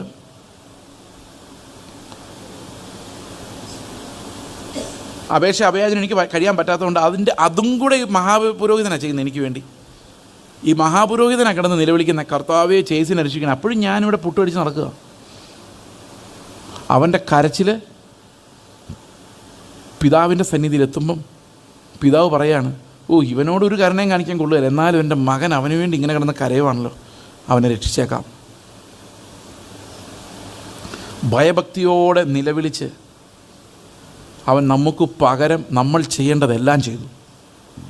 നമ്മൾ കരയേണ്ട കരച്ചിൽ, നമ്മൾ മരിക്കേണ്ട മരണം. കരഞ്ഞ് പ്രാർത്ഥിച്ച് അവൻ്റെ വിയർപ്പ് തുള്ളികൾ തീർന്നു, പിന്നെ രക്തമുള്ളൂ. അത് ക്രൂശിൽ അവസാന നിമിഷം വരെ. ഒരു പാട്ടുണ്ട്, എൻ പേർക്കായി ജീവൻ വയ്ക്കും പ്രഭോ നിന്നെ എന്നും ഈ ദാസൻ ഓർക്കും. അതിനകത്തൊരു വാക്യമുണ്ട്, ഒരു പാട്ടിങ്ങനെയുണ്ട്, ഗോൽഗോഥ ഇടം എന്നാണോ കാൽവരി ഇടം എന്നാണോ ഇല്ല, ഗോൽഗോഥ ഇടം ഞാൻ മറന്നിടുമോ, നിൻ വ്യഥ ഒക്കെയെയും. എഴുതിയിരിക്കുന്നത് നിൻ്റെ രക്തവിയർപ്പുകളെ, രക്തം മാത്രമല്ല, എനിക്ക് വേണ്ടി ചിന്തപ്പെട്ട യേശുവിൻ്റെ രക്തത്തെ മാത്രമല്ല, എനിക്ക് വേണ്ടി വിയർത്ത് അലഞ്ഞു തിരിഞ്ഞ് നടന്ന് എനിക്ക് രക്ഷ ഒരുക്കാൻ വേണ്ടി, അത് സമ്പാദിക്കാൻ വേണ്ടി വിയർപ്പ് രക്തത്തുള്ളികളാക്കി വീഴ്ച നിൻ്റെ അധ്വാനത്തെ ഞാൻ എങ്ങനെ മറക്കും? How can I forget your sweat, your hard work? മനസ്സിലാവുന്നുണ്ടെങ്കിൽ പറയുന്നത്. അപ്പോൾ കർത്താവിൻ്റെ കരച്ചിലിനകത്ത് ഞാനുണ്ട്. അവൻ എനിക്ക് വേണ്ടി അലറി കരയുമ്പം കർത്താവല്ല മരണത്തിൽ നിന്ന് ജയിക്കുന്നത്, ഞാനാ മരണത്തിൽ നിന്ന് രക്ഷപ്പെടുന്നത്. I was saved because of that high priest's cry. ഞാൻ രക്ഷപ്പെട്ടത് ആ മഹാപുരോഹിതൻ്റെ അലറി കരച്ചിലൂടെയാണ്. ഞാൻ നീതിമാനായി മാറിയത് അവൻ്റെ അനുസരണത്തിലൂടെയാണ്. എനിക്കെപ്പോഴും അനുസരിക്കാൻ നീതിയുടെ ഒരു ധനം അവൻ എനിക്കായി തുറന്നു, എൻ്റെ അക്കൗണ്ടിലിട്ടു. പക്ഷേ വിശ്വാസം ഉണ്ടെങ്കിൽ മാത്രം എനിക്കത് ഉപയോഗിക്കാൻ സാധിക്കുകയുള്ളൂ. I am very rich in Christ, but I am living like a poor man. കാരണം വിശ്വാസത്താൽ അവൻ്റെ ധനത്തെ സ്വീകരിക്കാൻ എനിക്കിഷ്ടമില്ല. അതിനേക്കാളും നശിച്ചു പോകുന്ന ഭൂമിയിലെ സമ്പത്ത് വെച്ചാണ് ഞാൻ സ്വർഗത്തെ പ്രതി ദരിദ്രനായിട്ട് ജീവിക്കുന്നത്. ലവോദിക്ക സഭയോട് പറഞ്ഞത്, അല്ലേ, നീ സമ്പന്നനെന്ന് പേരുണ്ടെങ്കിലും നീ ദരിദ്രനാണ്. കാരണം ക്രിസ്തുവിൻ്റെ ഇത്രയും വലിയ ധനം നിങ്ങൾക്കുണ്ടായിട്ടും അത് ഉപയോഗിക്കാൻ പറ്റാത്ത നീ ദരിദ്രനാണ്. നിങ്ങൾ പറയല്ലേ അവനോട് ക്ഷമിക്കാൻ പറ്റില്ല എന്ന്? അവൻ ശരിയല്ല, അവനോട് ഞാൻ ഒത്തിരി ക്ഷമിച്ചതാ ബ്രദറെ, ഇനി പറ്റില്ല എന്ന് പറഞ്ഞ് ഞാൻ കേട്ടിട്ടുണ്ട്. അപ്പോൾ കർത്താവിൻ്റെ ധനം അവിടെ ഉണ്ട്, വിശ്വസിച്ചാൽ മതി. ഞാനല്ല ക്രിസ്തു അത്രേ, പക്ഷേ ആ ധനം വേണ്ട. ദരിദ്രനായി ജീവിക്കുക. നിങ്ങൾ പറയില്ല എനിക്ക് ഇങ്ങനെ സ്നേഹിക്കാനൊന്നും പറ്റില്ല. ചില ആൾക്കാർ, ഓ ബ്രദറെ നിങ്ങൾ പറയുന്ന പോലത്തെ വിശ്വാസമൊന്നും ഞങ്ങൾക്കില്ല. എന്താണ്? ഞങ്ങൾ ദരിദ്രന്മാരാണ്. പിന്നെ ഞായറാഴ്ച സാക്ഷ്യം പറയും, ഞങ്ങൾ ഇത്രയോ സമ്പന്നന്മാരാക്കിയതിനായിട്ട് സ്തോത്രം. എന്ത് സമ്പന്നതയെന്നറിയോ അത്? ഇപ്പോൾ ക്രിസ്തുവിൻ്റെ ധനം പ്രതി അല്ലാതെ സമ്പന്നനാകുന്നതെല്ലാം താൽക്കാലികമായ നശിച്ചു പോകുന്ന സമ്പത്തുകളാണ്. നമ്മൾ അതിനുവേണ്ടി ആ സ്തോത്രം, അതിനുവേണ്ടി ആ പ്രാർത്ഥന. എന്നാൽ ക്രിസ്തു നമുക്ക് വേണ്ടി അധ്വാനിച്ച് കരഞ്ഞ് നിലവിളിച്ച് കഷ്ടം സഹിച്ച് അനുസരണം പഠിച്ച് അതിമഹത്തായ സ്വർഗീയ ദാനങ്ങൾ നമുക്ക് വേണ്ടി ഒരുക്കി വെച്ചിട്ട് അതിൻ്റെ അവകാശം ചോദിക്കണമെന്നോ മേടിക്കണമെന്നോ അവൻ്റെ മരണത്തിൽ പങ്കാളിയാകണമെന്നോ അവൻ്റെ പുനരുത്ഥാനത്തിൻ്റെ അവകാശത്തിലേക്ക് വരണമെന്നൊന്നും നമുക്ക് യാതൊരു ആഗ്രഹവും ഇല്ല. അപ്പോൾ യേശുവിൻ്റെ മഹാപൗരോഹിത്യം സാധാരണ ലേവ്യ പൗരോഹിത്യം പോലെയോ നമ്മുടെ ഈ ചർച്ചകളിലൊക്കെ നടക്കുന്ന പൗരോഹിത്യം പോലെ 1-2 മണിക്കൂറുകൾ കൊണ്ട് തീരുന്നതല്ല. അതിനകത്തൊരു അപേക്ഷയുണ്ട്, അഭയാചനയുണ്ട്, കരച്ചിലുണ്ട്, നിലവിളിയുണ്ട്. അതുകൂടാതെ അനുസരണമുണ്ട്, കഷ്ടം സഹിക്കുന്നതുണ്ട്, അല്ലേ? അതുകൂടാതെ മരിക്കുന്നതുണ്ട്. പിന്നീട് ഒരിക്കലും അവസാനിക്കാത്ത, നമ്മൾ അവിടെ ചെല്ലുന്നത് വരെ തുടരുന്ന പക്ഷപാതമുണ്ട്. അപ്പം മൽക്കീസദേക്കിൻ്റെ ക്രമപ്രകാരമുള്ള പൗരോഹിത്യത്തിന് ആരംഭവുമില്ല, അവസാനവുമില്ല. അവന് വംശാവലിയില്ല, അവന് മാതാവും പിതാവുമില്ല. എന്ന് പറഞ്ഞാൽ അതിനർത്ഥം ഈ പൗരോഹിത്യം സ്ഥാപിക്കപ്പെടുന്ന ദൈവത്താലും ദൈവം മൂലവുമാണ്. അതിനൊരു തുടക്കമോ അവസാനവുമില്ല. അത് നിത്യമായൊരു പൗരോഹിത്യമാണ്. ആ നിത്യമായ പൗരോഹിത്യം സമയത്തിനകത്തേക്ക് ഒരു പോയിന്റിൽ ഇറങ്ങി വരികയാണ്. ആ പോയിന്റിൽ അത് ഇറങ്ങി വരുമ്പോഴാണ് എനിക്ക് മനസ്സിലാകുന്നത് അതിൽ ഞാനും ഉണ്ടായിരുന്നു. എനിക്ക് വേണ്ടിയാണ് ഈ പുരോഹിതനെ ദൈവം നിയമിച്ചത്. ആ പുരോഹിതൻ്റെ കരച്ചിലാണ് എന്നെ രക്ഷിച്ചത് എന്നെനിക്ക് മനസ്സിലാവുന്നുണ്ടോ ഞാൻ പറഞ്ഞത്? അപ്പോൾ അവൻ്റെ പൗരോഹിത്യം നമുക്ക് വലിയൊരു ധനത്തെയാണ് നൽകിയിരിക്കുന്നത്. 11-ാം വാക്യം വായിച്ചേ. ഈ മൽക്കീസദേക്കിൻ്റെ ഈ പൗരോഹിത്യത്തെക്കുറിച്ച്, അതായത് യേശുക്രിസ്തു എന്നെ വഹിച്ചുകൊണ്ട് അനുസരണം തികച്ച് മരണം വരെ അനുസരിച്ചതിനെക്കുറിച്ച് എനിക്ക് നിങ്ങളോട് വളരെയധികം പറയുവാനുണ്ട്. എങ്കിലും നിങ്ങൾ കേൾപ്പാൻ മാന്ദ്യമുള്ളവരായതുകൊണ്ട് തെളിയിച്ചു തരാൻ സാധിക്കില്ല. അപ്പോൾ ഈ പൗരോഹിത്യം എങ്ങനെയാണ് നമുക്ക് വന്നത് എന്ന്, അതെന്തിലേക്കാണ് നമ്മളെ നടത്തുന്നതെന്ന് ഇനി ഒത്തിരി കാര്യങ്ങൾ പഠിക്കാനുണ്ട്. പക്ഷെ തൽക്കാലം അത് പറയുന്നില്ല. അത് പറഞ്ഞാൽ നിങ്ങൾക്കത് മനസ്സിലാകത്തില്ല. ചില ആൾക്കാർ പറയുന്നത് യേശു സ്വയമേ രക്ഷപ്പെടാൻ വേണ്ടി കഷ്ടപ്പാടെല്ലാം ചെയ്യുന്നത്, പിന്നെ വരാതിരുന്നാൽ പോരായിരുന്നു. സ്വയം രക്ഷപ്പെടാനല്ല, നമ്മളെ രക്ഷിക്കാനാണ് അവനെ കഷ്ടപ്പാടുകൾ മുഴുവൻ അനുഭവിച്ചത്. ഓക്കെ, ഞാനതിൻ്റെ ദുർവ്യാഖ്യാനങ്ങളിലേക്ക് കിടക്കുന്നില്ല. 11-ാം വാക്യത്തിൽ പറയുന്നു, ഇതിനെക്കുറിച്ച് വളരെ ഞങ്ങൾക്ക് പറയുവാനുണ്ട്, എങ്കിലും നിങ്ങൾ കേൾക്കുവാൻ മാന്ദ്യമുള്ളവരായതുകൊണ്ട് തെളിയിച്ചു തരിക. വിഷമം. അടുത്ത വാക്യം. കാലം നോക്കിയാൽ ഉപദേഷ്ടാക്കന്മാരായിരിക്കേണ്ടുന്ന നിങ്ങൾക്ക് ദൈവത്തിൻ്റെ അരുളപ്പാടുകളുടെ ആദ്യ പാഠങ്ങളെ തന്നെ വീണ്ടും ഉപദേശിച്ച് തരുവാൻ ആവശ്യമായിരിക്കുന്നു. കട്ടിയായുള്ള ആഹാരമല്ല, പാലത്ര നിങ്ങൾക്ക് ആവശ്യമെന്ന് വന്നിരിക്കുന്നു. ഇന്ന് സഭകളുടെ ഒരു വേറൊരു പ്രശ്നമാണ്, പാല് മാത്രമേ കുടിക്കുകയുള്ളൂ, കട്ടിയാഹാരം കഴിക്കില്ല. പണ്ടൊക്കെ ചിലയിടത്ത് ചെല്ലുമ്പോഴേ അവർ പറയുമായിരുന്നു ഇത്തിരി കട്ടി കുറച്ച് പറയണം. പുതിയ ആൾക്കാർക്ക് നല്ലപോലെ മനസ്സിലാകുന്നേ, പഴയ ആൾക്കാർക്ക് ഒട്ടും മനസ്സിലാവും. ഈ പുതിയ ആൾക്കാർക്ക് കർത്താവിന് വേണ്ടി ജീവിക്കാൻ മരിക്കുക എന്നൊക്കെ പറഞ്ഞാൽ മനസ്സിലാവും. പക്ഷേ പഴയ ആൾക്കാർക്ക് ഇതെന്താണെന്ന് ഒരു ഗുട്ടൻസ് ഒരു പിടിയും കിട്ടുന്നില്ല. അവർ ഈ പുതിയ ആൾക്കാർ എന്ത് വിചാരിക്കുന്ന ടെൻഷനിലിരിക്കുക, പക്ഷെ അവരുടെ ദൈവത്തിൻ്റെ ആത്മ പ്രവർത്തിക്കുന്നുണ്ടാവും. ഞാനൊരു ചർച്ച ചെന്നപ്പം രാവിലെ ഇംഗ്ലീഷ് സർവീസ് ഉണ്ട്, അത് കഴിഞ്ഞ് മലയാളം സർവീസ് ഉണ്ട്. അപ്പം ഇംഗ്ലീഷ് സർവീസിലെ പാസ്റ്റർ എന്നോട് പറഞ്ഞു, എൻ്റെ പാസ്റ്റർ ഇന്ന് വന്നുകൊണ്ട് ഞാൻ രക്ഷപ്പെട്ടു. ഞാൻ പറഞ്ഞു എന്താ, ഇന്ന് എന്ത് പ്രസംഗിക്കണമെന്ന് അറിയാതെ ഞാൻ 2-3 ദിവസമായിട്ട് ഉടറി നടക്കുമായിരുന്നു. എന്ന് ചോദിച്ചാൽ അതെന്താ, ഈ ഞങ്ങളുടെ ചർച്ചിൽ ആകെ ഒരു പ്രസംഗ വിഷയമേ ഉള്ളൂ. എന്ന് ചോദിച്ചാൽ അതെന്ത് പ്രസംഗ വിഷയം? അസാധ്യങ്ങളെ സാധ്യമാക്കുന്ന ദൈവം, ഒറ്റ വിഷയം. അപ്പോൾ അത് ആദത്തിൻ്റെ കഥ തൊട്ട് യോഹന്നാൻ്റെ കഥ വരെ പറഞ്ഞു കഴിഞ്ഞു. ഇനിയിപ്പോൾ ആരെക്കുറിച്ച് പറയണം, ഇതേ മെസ്സേജേ ഉള്ളൂ. അതിപ്പോൾ ആരെക്കുറിച്ച് പറയണമെന്ന് അറിയാൻ മേല. ആരെക്കുറിച്ചാണെങ്കിലും പറഞ്ഞു കഴിഞ്ഞു. ദാവീദിനെക്കുറിച്ച് പറഞ്ഞു, ദാനിയേലിനെക്കുറിച്ച് പറഞ്ഞു, മൊർദെഖായിയെക്കുറിച്ച് പറഞ്ഞു. പിന്നെന്താ, ആരെ എടുത്താലും മെസ്സേജ് ഒന്നേ ഉള്ളൂ, നിങ്ങളുടെ കാര്യം നടക്കും. ഇത് പറഞ്ഞ് ഇവരെ ഒന്ന് വീട്ടിൽ വിടണം, അത്രയേ ഉള്ളൂ. അന്നേരമാണ് പുതിയൊരു പരിപാടിയായിട്ട് ഞാൻ ഇറങ്ങിയേക്കുന്നത്. പുള്ളി പറഞ്ഞു, പുള്ളിക്ക് വലിയ ആശ്വാസമായിപ്പോയി വേറൊരു മെസ്സേജ് കേൾക്കാൻ കുറേ വർഷങ്ങൾ പോയി. ക്രിസ്തുവിൻ്റെ ക്രൂശിനെക്കുറിച്ച് പറഞ്ഞാൽ അവസാനത്തെ ഒരു 5 മിനിറ്റ് എല്ലാവരെയും കൂടെ എഴുന്നേൽപ്പിച്ച് നിർത്തി ദൈവം നിങ്ങളുടെ മധ്യത്തിൽ ഇറങ്ങി നിങ്ങൾ അനുഗ്രഹിക്കാൻ പോകുമെന്ന് പറഞ്ഞില്ലെങ്കിൽ ഒരു ഫീലിംഗും ഇല്ലാതെ നമ്മൾ തിരിച്ച് വീട്ടിൽ പോകും. ഇതൊരു രോഗമാണ്. പാല് മാത്രമേ കുടിക്കുള്ളൂ. പാലാണേലും കുഴപ്പമില്ലായിരുന്നു, വെറും പാലും വെള്ളം അതുപോലും ഇല്ല. മായം കലർന്ന പാൽ, ലോകത്തിൻ്റെ മായവും വിഷവും കലർന്ന പാൽ നല്ല രുചിയോടെ മെത്തി കുടിച്ചുകൊണ്ടിരിക്കുക. പ്രസംഗകർ വന്ന് മോഹിപ്പിക്കൽ. നഴ്സിംഗ് പഠിക്കാൻ വേണ്ടി ലോൺ എടുത്ത് വീട്ടിൽ കുത്തിയിരുന്ന് ജോലി കിട്ടാതെ ഇരിക്കുന്ന ഒരു സഹോദരിയോട് പ്രവാചകൻ എന്ന് പറയാണ്, നിന്നെക്കുറിച്ച് പ്രാർത്ഥിച്ചപ്പോൾ ഞാനൊരു എയ്റോപ്ലെയിൻ കണ്ടു, തണുപ്പുള്ള രാജ്യത്ത് നീ നിൽക്കുന്നതായിട്ട്. ഓ എൻ്റെ ദൈവമേ, എന്തോ ഒരു കുളിരായിരിക്കും അത് കേൾക്കുമ്പം. പക്ഷെ അത് കഴിയുമ്പോൾ ഉണ്ടല്ലോ അതെല്ലാം പോകും. പക്ഷെ ആ ഒരു സ്വപ്നം കാണിച്ചതിന് അയാൾ പൈസ മേടിച്ചുകൊണ്ട് പോകും. ഇത് സ്വപ്നങ്ങളുടെ കച്ചവടമാണ്. സ്വപ്നം കാണാനേ പറ്റുള്ളൂ, അത് കാണിച്ചു പോയി. ഞാനൊരു ചർച്ച ചെന്നപ്പം പറയാണ് അവർ, ഞങ്ങളിതിൻ്റെ മുകളിൽ 2ാം നില പണിയാൻ പോവാ പാസ്റ്ററെ. ഞാൻ പറഞ്ഞു, ഇപ്പം തന്നെ 10-20 പേരേ ഉള്ളല്ലോ താഴെ ഇരിക്കാൻ. അന്നേരം അവർ പറയാം വാഗ്ദത്തം ഉണ്ടെന്ന്.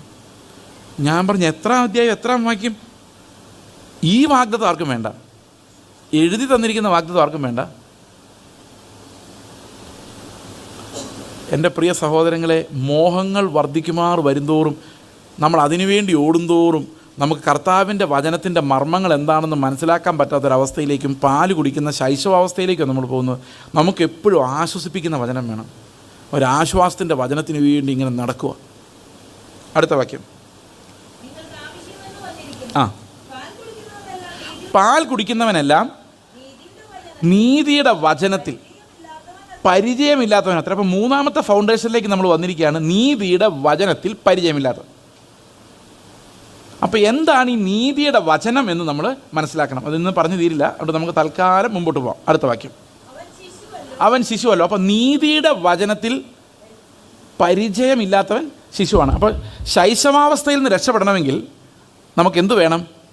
നീതിയുടെ വചനത്തെ സംബന്ധിച്ച് പരിചയമുണ്ടാകണം. അപ്പോൾ നീതിയുടെ വചനം എന്താണെന്ന് നമ്മൾ പഠിക്കണം. ഓക്കെ, അടുത്തത്. കട്ടിയായുള്ള ആഹാരം നന്മ തിന്മകളെ തിരിച്ചറിയാൻ, അതായത് നീതിയുടെ വചനം എന്താണെന്ന് മനസ്സിലാക്കിയ ശേഷം അതിൻ്റെ അടിസ്ഥാനത്തിൽ നല്ലതേത് ചീത്ത ഏത് എന്ന് വിവേചിക്കാൻ കഴിവുള്ള ഇന്ദ്രിയങ്ങളുള്ളവരായി പ്രായം തികഞ്ഞവർക്ക് മാത്രമേ കട്ടിയായുള്ള ആഹാരം കൊടുക്കാൻ പറ്റുള്ളൂ. അതുകൊണ്ടാണ് മൽക്കിസേദേക്കിൻ്റെ പൗരോഹിത്യത്തെക്കുറിച്ച് കൂടുതൽ വിശദീകരിക്കാൻ ഞാൻ തയ്യാറാകാത്തതിൻ്റെ കാരണം, ഈ നന്മയും തിന്മയും വിവേചിക്കാൻ തക്ക പരിജ്ഞാനമുള്ള ഇന്ദ്രിയങ്ങളുള്ള പരിചയം നിങ്ങൾക്കില്ല. അതുമാത്രമല്ല, നീതിയുടെ വചനമില്ലാതെ നമ്മൾ നന്മ തിന്മകളെ വ്യാഖ്യാനിച്ചാൽ അത് വെറും ഭൗമികവും പ്രാണനി എന്നുള്ളതുമായി മാറും. ഞാൻ പറയുന്നത് മനസ്സിലാവുന്നുണ്ടോ? ആദ്യം നീതിയുടെ വചനം എന്താണെന്ന് മനസ്സിലാക്കണം, പിന്നെ അതിൻ്റെ അടിസ്ഥാനത്തിൽ നന്മ തിന്മകളെ വിവേചിക്കാൻ നമുക്ക് പറ്റണം. എങ്കിൽ മാത്രമേ നമുക്ക് യേശുക്രിസ്തുവിൻ്റെ പൗരോഹിത്യം നമുക്ക് എങ്ങനെ പ്രയോജനപ്പെട്ടു എന്ന് മനസ്സിലാക്കാൻ പൂർണ്ണമായിട്ടും സാധിക്കുകയുള്ളൂ. മനസ്സിലാവുന്നുണ്ടോ ഞാൻ പറയുന്നത്? ഇത്തിരി കട്ടി പോലെ തോന്നുന്നുണ്ടോ? ഇത്തിരി കട്ടി പോലെ തോന്നുന്നുണ്ടെന്ന് എനിക്കറിയാം, പക്ഷേ ശരിയായിക്കോളൂ. ഓക്കെ, നീതിയുടെ വചനം എന്താണെന്ന് പറയുമ്പോൾ കുറച്ചുകൂടെ നമുക്ക് മനസ്സിലാവും. ഓക്കെ, നമുക്ക് നീതിയുടെ വചനം എന്താണെന്ന് മനസ്സിലാകാൻ വേണ്ടി ഒരു വാക്യം വേദഭാഗം വായിക്കാം.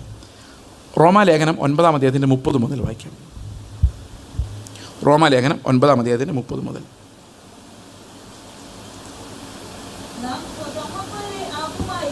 ആ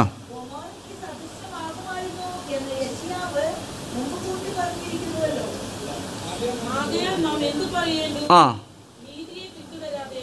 അത് തന്നെ 30. ആകയാൽ നാം എന്തു പറയേണ്ടു? നീതിയെ പിന്തുടരാത്ത ജാതികൾ നീതി പ്രാപിച്ചു. ആ, വിശ്വാസത്താലുള്ള നീതി തന്നെ. ആ, നീതിയുടെ പ്രമാണം പിന്തുടർന്ന ഇസ്രായേലോ ആ പ്രമാണത്തിങ്കിൽ എത്തിയില്ല. അപ്പം നോക്കിക്കേ, നീതിയുടെ പ്രമാണം പിന്തുടർന്ന ഇസ്രായേൽ അവിടെ എത്തിയില്ല, എന്നാൽ നീതിയുടെ പ്രമാണം പിന്തുടരാത്ത ജാതികൾ അവിടെ എത്തി. ഓക്കെ, ഇവിടുത്തെ പ്രശ്നം പറയാം, എന്താ സംഭവിച്ചത് ശരിക്കും? അടുത്ത വാക്യം അതിന് ഉത്തരവുണ്ട്, വായിച്ചു. അതെന്തുകൊണ്ട്? വിശ്വാസത്താലല്ല, പ്രവൃത്തികളാൽ അന്വേഷിച്ചത് കൊണ്ട് തന്നെ അവർ ഇടർച്ചക്കല്ലിന്മേൽ തട്ടി ഇടറി. ഓക്കെ, നമുക്ക് ഒന്ന് സങ്കല്പിച്ച് നോക്കാം. ഈ ഇരിക്കുന്ന ബ്രദർ ഒരു യവനനും ഞാൻ യഹൂദനുമാണെന്ന് വിചാരിച്ചോ? കുറച്ച് നേരത്തേക്ക് എല്ലാവരും വിചാരിച്ചല്ലോ. അപ്പം ഞാൻ നീതി അന്വേഷിച്ച് നടക്കുകയാണ്, പുള്ളി ഒന്നും അന്വേഷിക്കുന്നില്ല, ഇങ്ങനെ ഇരിക്കുകയാണ്. അപ്പോൾ ഞാൻ ഈ പ്രമാണങ്ങളെല്ലാം കണ്ടിട്ട് എനിക്ക് ഭയങ്കര സന്തോഷമാണ്. ഞാൻ ദൈവത്തിൻ്റെ ന്യായപ്രമാണത്തിൽ രസിക്കുകയും യഹൂദനാണ്, അനുസരിക്കാൻ വേണ്ടി എല്ലാ പ്രയത്നങ്ങളും ചെയ്യുന്ന ആളാണ്. നമുക്ക് യഹൂദൻ വേണ്ട, പെന്തക്കോസ്തുകാരനായിക്കോട്ടെ. ഓക്കെ, പെന്തക്കോസ്തുകാർ യഹൂദന്മാർ തമ്മിൽ ഭയങ്കര സാദൃശ്യങ്ങളുണ്ട്. നമുക്കത് ഇപ്പോൾ ഇത് വായിക്കുമ്പോൾ മനസ്സിലാവും എന്തൊക്കെയാണ്. നീതി അനുസരിക്കാൻ പോവാം. അപ്പോൾ നീതി അനുസരിക്കണം എന്ന് ആലോചിച്ചപ്പോൾ എന്തൊക്കെയാണ് അനുസരിക്കണമെന്ന് ഇങ്ങനെ ആലോചിക്കുക. ഞാൻ കണ്ണിടർച്ച വരുത്തുന്നെങ്കിൽ ചൂടുന്നിട അത് നടക്കില്ല. പിന്നെ രണ്ടുടുപ്പുള്ളവന്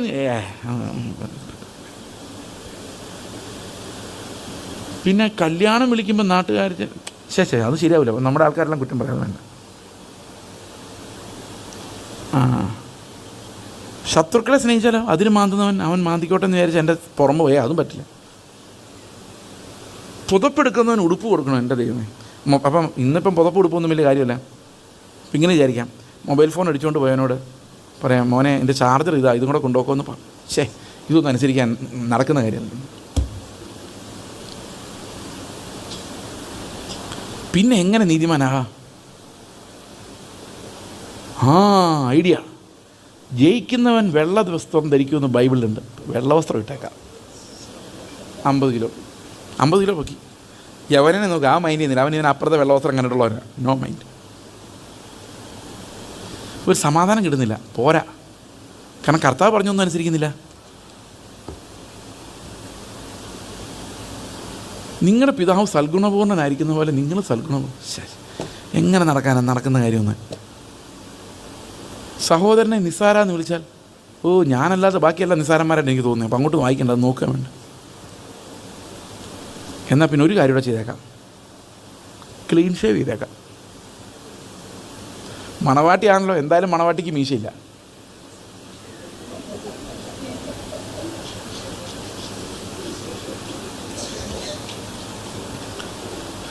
ഈ ആന്ധ്രയിലെ പാസ്റ്റർമാർക്ക് മീശയുണ്ട്, കേരളത്തിലെ പാസ്റ്റർമാർക്ക് മീശയില്ല. അപ്പം ഞാൻ ആന്ധ്രയിൽ ഒരു വർഷം സുവിശേഷ വേല കഴിഞ്ഞ് തിരിച്ചു വന്നപ്പോൾ എനിക്കൊരു മീശ ഉണ്ടായിരുന്നു. അപ്പോൾ ഒരു ചർച്ചിൽ പ്രസംഗിച്ചിട്ട് വന്നപ്പോൾ ഒരാളെന്നോട് പറഞ്ഞു, ബ്രദറെ പാസ്റ്ററെ മണവാട്ടിക്ക് മീശയില്ല കേട്ടോ. ഞാൻ പറഞ്ഞു, പാസ്റ്ററെ മണവാട്ടിക്ക് സാരി ഉണ്ട് കേട്ടോ.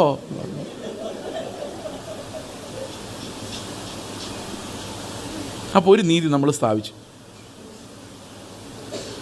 പിന്നെ നോക്കിയപ്പം നിനക്കുള്ളതെല്ലാം വിറ്റ് ദരിദ്രന് കൊടുത്തിട്ട് എന്നെ അനുഗമിക്കുക. കർത്താവേ, അത് പറ്റിയല്ല, അത് വേണ്ട. അതിന് കുറച്ചുകൂടെ അഡ്ജസ്റ്റ്മെൻറ്റിൽ എന്തെങ്കിലും ഉണ്ടോ? പഴയ നിയമത്തിൽ മലാക്കിയുടെ പുസ്തകത്തിൽ പറയുന്നത് 10%. എന്നാൽ പിന്നെ 10% അതേ പറ്റുള്ളൂ. ഈ 10% എന്ന് പറയുന്ന ആർക്കാണെന്നറിയുന്നു? മുഴുവൻ കൊടുക്കാൻ പറ്റാത്തവർക്കുള്ള 10%. അപ്പോൾ ഒരു 150 കിലോ പൊക്കി. അവസാനം അവർ കണ്ടുപിടിച്ചു, കരുവേലകത്തിൻ്റെ ചുവട്ടിൽ ആഭരണം കുഴിച്ചിട്ടു. പിന്നെ അവർ ആഭരണം ധരിച്ചില്ല. അടിപൊളി, ഒരെണ്ണോടെ കിട്ടി. ആഭരണം വേണ്ടാന്ന് വെച്ചാൽ ഇതെല്ലാം നമ്മൾ ചെയ്തു. പ്രിയ സഹോദരങ്ങളുടെ ഒരു സമാധാനം ഇല്ലെന്ന് മാത്രമല്ല, സ്വർഗത്തിൽ പോകുന്നുള്ള ഉറപ്പ് കിട്ടിയെന്നില്ലെന്ന് മാത്രമല്ല, ഉള്ളത് പോവുകയും ചെയ്തു. പക്ഷേ ആകെയുള്ള സമാധാനം അപ്പുറത്തിരിക്കുന്നവനേക്കാളും ഞാൻ ഭേദമാണെന്നുള്ളത് മാത്രം. ഇതാണ് പ്രവൃത്തികളാൽ അന്വേഷിച്ചവർക്ക് പറ്റിയ പറ്റ്. പ്രവൃത്തികളാൽ അന്വേഷിക്കുമ്പോഴുള്ള പ്രോബ്ലം, ഈ പുതിയ നിയമത്തിൽ കർത്താവ് പറഞ്ഞു ഒരു കൽപ്പനയിലോട്ടും പോകാൻ പറ്റില്ല. അവരെന്ത് ചെയ്യുന്നു വെച്ചാൽ സ്വന്തം പ്രമാണങ്ങൾ ഉണ്ടാക്കേണ്ടി വരും. കാരണം ദൈവത്തിൻ്റെ പ്രമാണം ഒരുത്തനും പ്രവൃത്തിയാൽ പൂർത്തിയാക്കാൻ പറ്റില്ലാത്ത തരത്തിൽ അവനെ നുറുക്കി ദരിദ്രനെന്ന് തോന്നിപ്പിക്കുന്ന രീതിയിൽ അത്ര ഉയരത്തിലാണ് വെച്ചിരിക്കുന്നത്. അവൻ നിലവിളിച്ച് കരഞ്ഞ് ചുങ്കക്കാരനെ പോലെ അലറി വിളിക്കാതെ രക്ഷപ്പെടാത്ത ഉയരത്തിലാണ് അവൻ്റെ നീതി വച്ചിരിക്കുന്നത്. അത് ചുമ്മാ കാഷ്വലായിട്ട് ഞാൻ അനുസരിച്ചടാ എന്ന് പറയാൻ കർത്താവ് സമ്മതിക്കില്ല. അതുകൊണ്ട് നമ്മൾ നമുക്ക് പറ്റുന്ന കൽപ്പനകൾ സംഘടിപ്പിച്ചെടുത്തു.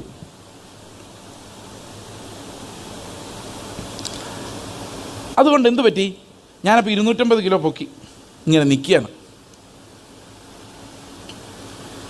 എൻ്റെ അടുത്തുള്ള യവനൻ ഒന്നും പൊക്കിയിട്ടില്ല. അതാണ് എൻ്റെ ആകെയുള്ള ആശ്വാസം. ഈ ഗിരിപ്രഭാഷണം വളരെ ഭയങ്കര പ്രഭാഷണമാണെങ്കിലും ഇതിനെക്കുറിച്ച് 70-80 മണിക്കൂറൊക്കെ പ്രസംഗിച്ച ആൾക്കാരുണ്ട്. പക്ഷെ അതിൽ ഒരെണ്ണം പോലും അനുസരിച്ച് ഒരാളെ പോലും ഞാൻ കണ്ടിട്ടില്ല. അപ്പോൾ ഇതിൻ്റെ പ്രശ്നം എന്താണെന്ന് വെച്ച് കഴിഞ്ഞാൽ ഇത് അനുസരിക്കാൻ ജഡം കൊണ്ട് പറ്റില്ല, തീരുമാനങ്ങൾ കൊണ്ട് പറ്റില്ല. ഒരു തകർച്ചയിലൂടെ മാത്രമേ അങ്ങോട്ട് കയറാൻ നമുക്ക് പറ്റുള്ളൂ. ഒരു നിലവിളിയോടെ ആത്മാവിൻ്റെ ആ ഒരു ജീവനിലൂടെ മാത്രമേ നമുക്ക് അങ്ങോട്ട് കയറാൻ പറ്റുള്ളൂ. അങ്ങോട്ട് ഈ പ്രവൃത്തിയാൽ അന്വേഷിക്കുന്നവർക്ക് എത്താൻ പറ്റത്തില്ല. അപ്പോൾ എനിക്ക് ചുറ്റുമുള്ളവരോടെല്ലാം എനിക്ക് പുച്ഛമുണ്ടായി. ഞാനൊന്നും അനുസരിച്ചിട്ടുമില്ല, ഞാൻ ബെറ്ററാന്ന് തോന്നി. അപ്പോൾ ഞാനൊരു കാര്യം ചോദിക്കട്ടെ, സാധാരണഗതിയിൽ കർത്താവായ യേശുക്രിസ്തു വന്നാൽ ആരുടെ കൂടെ ആയിരിക്കും പോകുന്നത്? ഒന്നും എടുക്കാത്ത ഈ യവനൻ്റെ അടുത്തായിരിക്കുമോ? 250 കിലോ കർത്താവിന് വേണ്ടി ചെയ്ത എൻ്റെ അടുത്തായിരിക്കും? കർത്താവ് ന്യായമായിട്ട് എവിടെ ആയിരിക്കും വരുന്നത്? എരിവെനിക്കാ, വിവരമില്ലെന്ന് മാത്രമേ ഉള്ളൂ, പരിജ്ഞാനമില്ല, എരിവാ. ആരുടെ അടുത്താണ് കർത്താവ് വരണ്ടേ?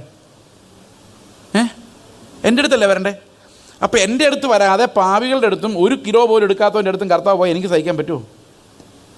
സഹിക്കാൻ പറ്റില്ല. അവരെല്ലാം എന്തു പറ്റിയെന്ന് പറഞ്ഞത് നമ്മൾ വായിച്ചത്, അവരെല്ലാം ഇടർച്ചക്കല്ലിന്മേൽ തട്ടി ഇടറി. എന്താ കാര്യം എന്നറിയോ? കർത്താവിൻ്റെ നീതി ഇങ്ങ് വെളിപ്പെട്ട് വന്നപ്പോഴേ അത് 250 കിലോ ഒന്നും അല്ലായിരുന്നു, അതൊരു 500 കിലോ ആയിരുന്നു. ഈ 500 കിലോ വെയിറ്റ് കണ്ടതേ യവനന്മാർ നിലവിളിച്ചു, എൻ്റെ കർത്താവേ ഞങ്ങളൊന്നും എടുത്തിട്ടില്ല, എന്നെ സഹായിക്കണേ എന്ന് പറഞ്ഞ് നിലവിളിച്ചു. ആ നീതിയുടെ പ്രസംഗം ഇവരിൽ വിശ്വാസം ഉണ്ടാക്കി. എന്നാൽ യഹൂദൻ ഈ 500 കിലോ പൊക്കാൻ നോക്കുക ചെയ്തത്, പക്ഷെ നടന്നില്ല. യഹൂദൻ അതൊരു ഇടർച്ചക്കല്ലായി മാറി പ്രവൃത്തിയാൽ അന്വേഷിക്കുന്നവർക്കെല്ലാം.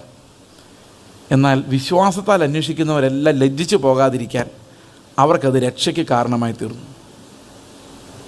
മനസ്സിലായോ? അങ്ങനെയല്ലേ വാക്യം എഴുതിയിരിക്കുന്നത്? ഇന്ന് പ്രസംഗിക്കുന്ന പ്രസംഗങ്ങൾ പലതും 500 കിലോ വെയിറ്റ് പ്രസംഗിക്കുകയും ചെയ്യും, ഇതനുസരിച്ചില്ലെങ്കിൽ സ്വർഗത്തിൽ പോവില്ല എന്നും പറയും. വിശ്വാസത്തെക്കുറിച്ചൊന്നും പറയില്ല. അങ്ങനെ മാനസിക രോഗികളായൊരു 3-4 പേരെയെങ്കിലും ഞാൻ ഈ ഒരൊറ്റ ആഴ്ച കൗൺസിൽ ചെയ്തു.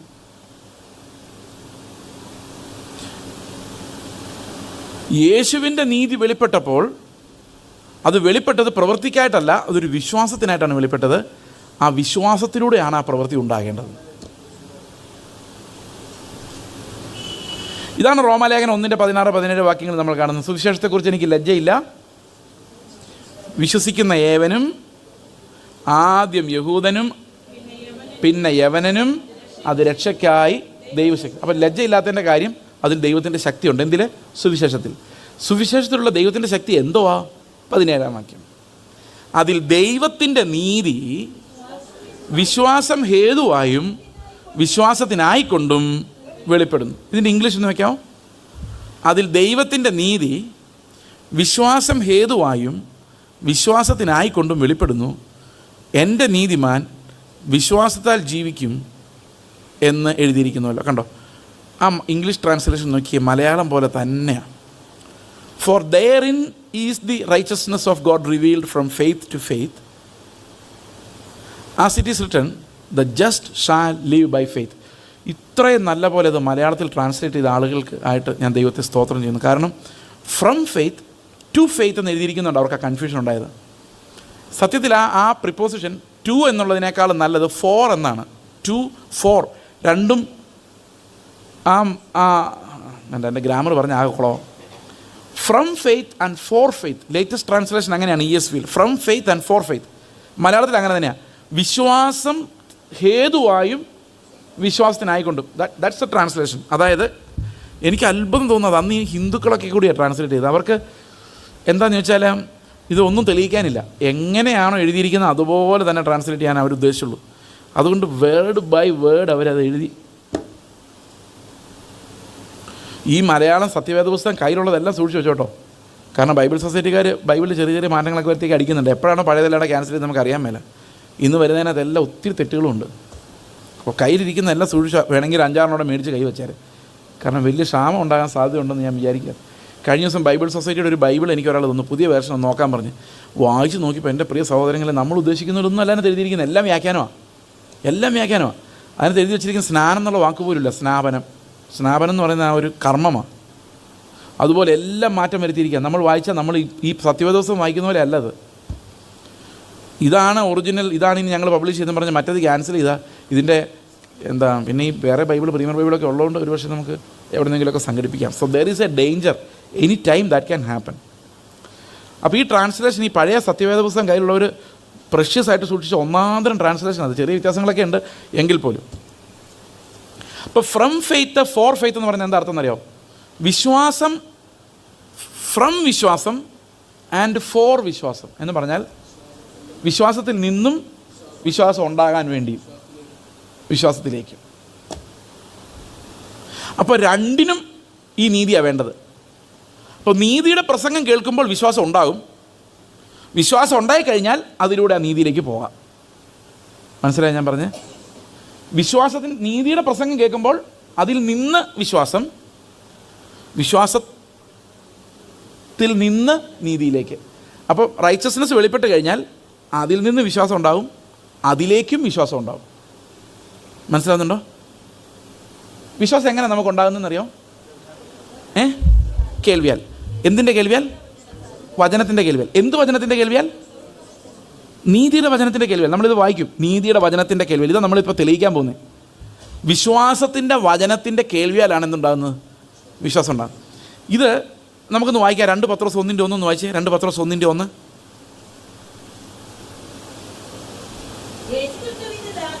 യേശുക്രിസ്തുവിൻ്റെ ദാസനും അപ്പോസ്തലനുമായ ശീമോൻ പത്രോസ് നീതിയാൽ നമുക്ക് ലഭിച്ചതുപോലെ അതേ വിലയേറിയ വിശ്വാസം ലഭിച്ചവർക്ക്. ഓക്കെ, അപ്പോൾ എങ്ങനെ വിശ്വാസം ലഭിച്ചത്? യേശുക്രിസ്തുവിൻ്റെ നീതിയാൽ. അപ്പോൾ നീതിയുടെ പ്രസംഗം കേട്ടപ്പോൾ എന്തുണ്ടായി? എൻ്റെ നീതിയാണെങ്കിൽ ഉണ്ടല്ലോ ഒരു വിശ്വാസം ഉണ്ടാവില്ല. ഏതു മനുഷ്യൻ്റെ നീതിയെക്കുറിച്ച് നിങ്ങൾ കേട്ടാലും വിശ്വാസമല്ല, പ്രവൃത്തിയാണ് ഉണ്ടാകുന്നത്. ഇപ്പം മഹാത്മാഗാന്ധിയുടെ നീതിയെക്കുറിച്ച് കേട്ടാൽ നമ്മൾ പറയാം അങ്ങനെ ജീവിക്കണം ബ്രദറെ. ഒരു വിശുദ്ധൻ്റെ ജീവിതത്തെക്കുറിച്ച് കേട്ടപ്പോൾ അങ്ങനെ ആവണം നമുക്ക്, പ്രവൃത്തിയാണ്. പക്ഷേ യേശുവിൻ്റെ നീതിയെക്കുറിച്ച് കേൾക്കുമ്പോൾ മാത്രം അയ്യോ കർത്താവേ ഞാനല്ല, നീ ജീവിക്കണം, ഫെയ്ത്ത് ഉണ്ടാകും. കാരണം യേശുവിൻ്റെ നീതി വെളിപ്പെടുമ്പം എല്ലാവരും ഒരുപോലെ നിസ്സഹായരും പ്രവൃത്തികളാൽ സാധിക്കാത്തവരെന്നുള്ള തിരിച്ചറിവും, കർത്താവെ നീ സഹായിച്ചില്ലെങ്കിൽ ഞാൻ പോയി എന്നുള്ള ആ ഒരു ആശ്രയത്വമാണ് ഈ നീതിയുടെ വെളിപ്പാട് നമുക്ക് നൽകുന്നത്. നമുക്ക് മനസ്സിലാവുന്നുണ്ട് ഞാൻ പറയുന്നത്? അപ്പോൾ യേശുവിൻ്റെ നീതി വെളിപ്പെടുമ്പോൾ അത് പ്രവൃത്തിക്കായി വെളിപ്പെട്ടിരുന്നുവെങ്കിൽ അപകടമായനെ. കാരണം കുറച്ച് ആളുകൾ ഇത് പ്രവർത്തിക്കും, മിടുക്കന്മാർ സ്വർഗ്ഗത്തിൽ പോകും. എന്നാൽ ദൈവം അങ്ങനെ വെച്ചില്ല. ഏറ്റവും താഴെ കിടക്കുന്ന ഒരു പാപിക്ക് കർത്താവേ എന്നോട് കരുണയുണ്ടാകണമേ എന്ന് നിലവിളിച്ചാൽ അവനും ഉള്ളിൽ വിശ്വാസം കൊടുത്ത് അവനെ ഈ നീതിയിലേക്ക് നടത്താൻ കഴിയുന്ന ഒരു രക്ഷാപദ്ധതിയാണ് ദൈവം ഒരുക്കി വെച്ചത്. ഇത് വിശ്വാസത്തിലായതുകൊണ്ടാണ് നമ്മളൊക്കെ ഇവിടെ ഇരിക്കുന്നത്. പ്രവൃത്തിയാലായിരുന്നെങ്കിൽ 250 കിലോ പൊക്കിയവൻ്റെ കൂടെ ഒരു 50 കിലോയുടെ നീ പൊക്കിക്കോ ഞാൻ കൊണ്ടുപോക്കാമെന്ന് പറഞ്ഞായിരുന്നെങ്കിൽ നമ്മളൊക്കെ പോയേനെ. മനസ്സിലാവുന്നുണ്ടോ ഞാൻ പറയുന്നത്? ഓക്കെ, അടുത്ത വാക്യം. 2 പത്രോസ് നിൽക്കുമല്ലേ, നമ്മൾ തിരിച്ചു വരണം. റോമാലേഖനം 9-ാം അധ്യായം 32-ാം വാക്യം.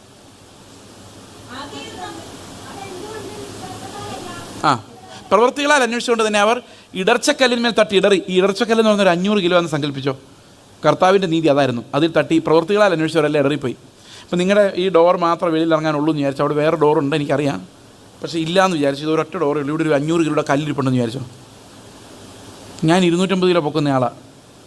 അപ്പോൾ ചുറ്റുമുള്ളവരാരും പൊക്കിയിട്ടില്ല. അപ്പോൾ എൻ്റെ മനസ്സെന്തായിരിക്കും, ഒന്ന് പൊക്കി നോക്കാം, എനിക്ക് പൊക്കാൻ പറ്റിയില്ലെങ്കിൽ വേറെ ആർക്കും പൊക്കാൻ പറ്റില്ല. എന്നാൽ ഒരിക്കലും പൊക്കിയിട്ടില്ലാത്തവൻ ആരായിരിക്കും അന്വേഷിക്കുന്നത്? 250 കിലോ പൊക്കി എന്നെയല്ല, 500 കിലോ പൊക്കാൻ കഴിവുള്ള ആരെങ്കിലും ഉണ്ടോ എന്നായിരിക്കും അന്വേഷിക്കുന്നതല്ലേ? ഈ 500 കിലോ പൊക്കാൻ കഴിവുള്ള ആരെങ്കിലും ഉണ്ടോ? ആരാ? അതാ ഒരു എക്സാമ്പിൾ ഞാൻ പറയാം. ഈ ഭയങ്കര മഴക്കാലമായിരുന്നല്ലോ, ഒരു 3-4 മാസം 6 മാസം മുമ്പ് അല്ലേ? ഭയങ്കര പെരുമഴയായിരുന്നു. തൃശ്ശൂരൊക്കെ മഴ ബാധിച്ച സ്ഥലമാണ്. ഞങ്ങളുടെ ഇടുക്കി ജില്ല ഇത് നല്ലപോലെ മഴ റോഡുകളെ ബാധിച്ചു. റോഡുകളെല്ലാം ഇടിഞ്ഞു പോവുകയും ചില റോഡുകളൊക്കെ പകുതിയൊക്കെ ഉണ്ടായിരുന്നുള്ളൂ. അപ്പോൾ ഞങ്ങൾ, എൻ്റെ വീട് രാജാക്കാടാണ്. രാജാക്കാട് നിന്ന് മുല്ലക്കാനം വഴി ഞങ്ങൾ ആനച്ചാലിലൊരു ചിത്രപുരത്തൊരു മീറ്റിങ്ങിന് വേണ്ടി പോകുന്ന വഴിക്ക് ഒരു ഓഡിറ്റ് കയറ്റം എന്ന് പറഞ്ഞൊരു കയറ്റമുണ്ട്. ഭയങ്കര ഷാർപ്പ് ടേൺ, ഒരു 85 ഡിഗ്രി കയറുന്ന ടൈപ്പ് കയറ്റം. അപ്പോൾ തുടങ്ങുന്നിടത്ത് അത്രയും കയറ്റമില്ല, പക്ഷെ അവിടെ റോഡ് സൈഡ് ഇടിഞ്ഞു പോയിരിക്കുക. അപ്പം കാറ് ഇറങ്ങില്ല, ബസ്സും ലോറിയൊക്കെ ഇറങ്ങും, വലിയ ടയർ ഇറങ്ങും, പക്ഷേ ചെറിയ ടയർ ഇറങ്ങത്തില്ല.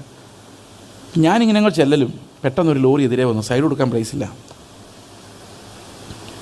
പുറകോട്ട് എടുക്കാമെന്ന് വിചാരിച്ച് പുറകോട്ട് 50 മീറ്റർ പുറകോട്ട് എടുത്തു കഴിഞ്ഞാൽ വേറൊരു വഴിയെ പോകാം.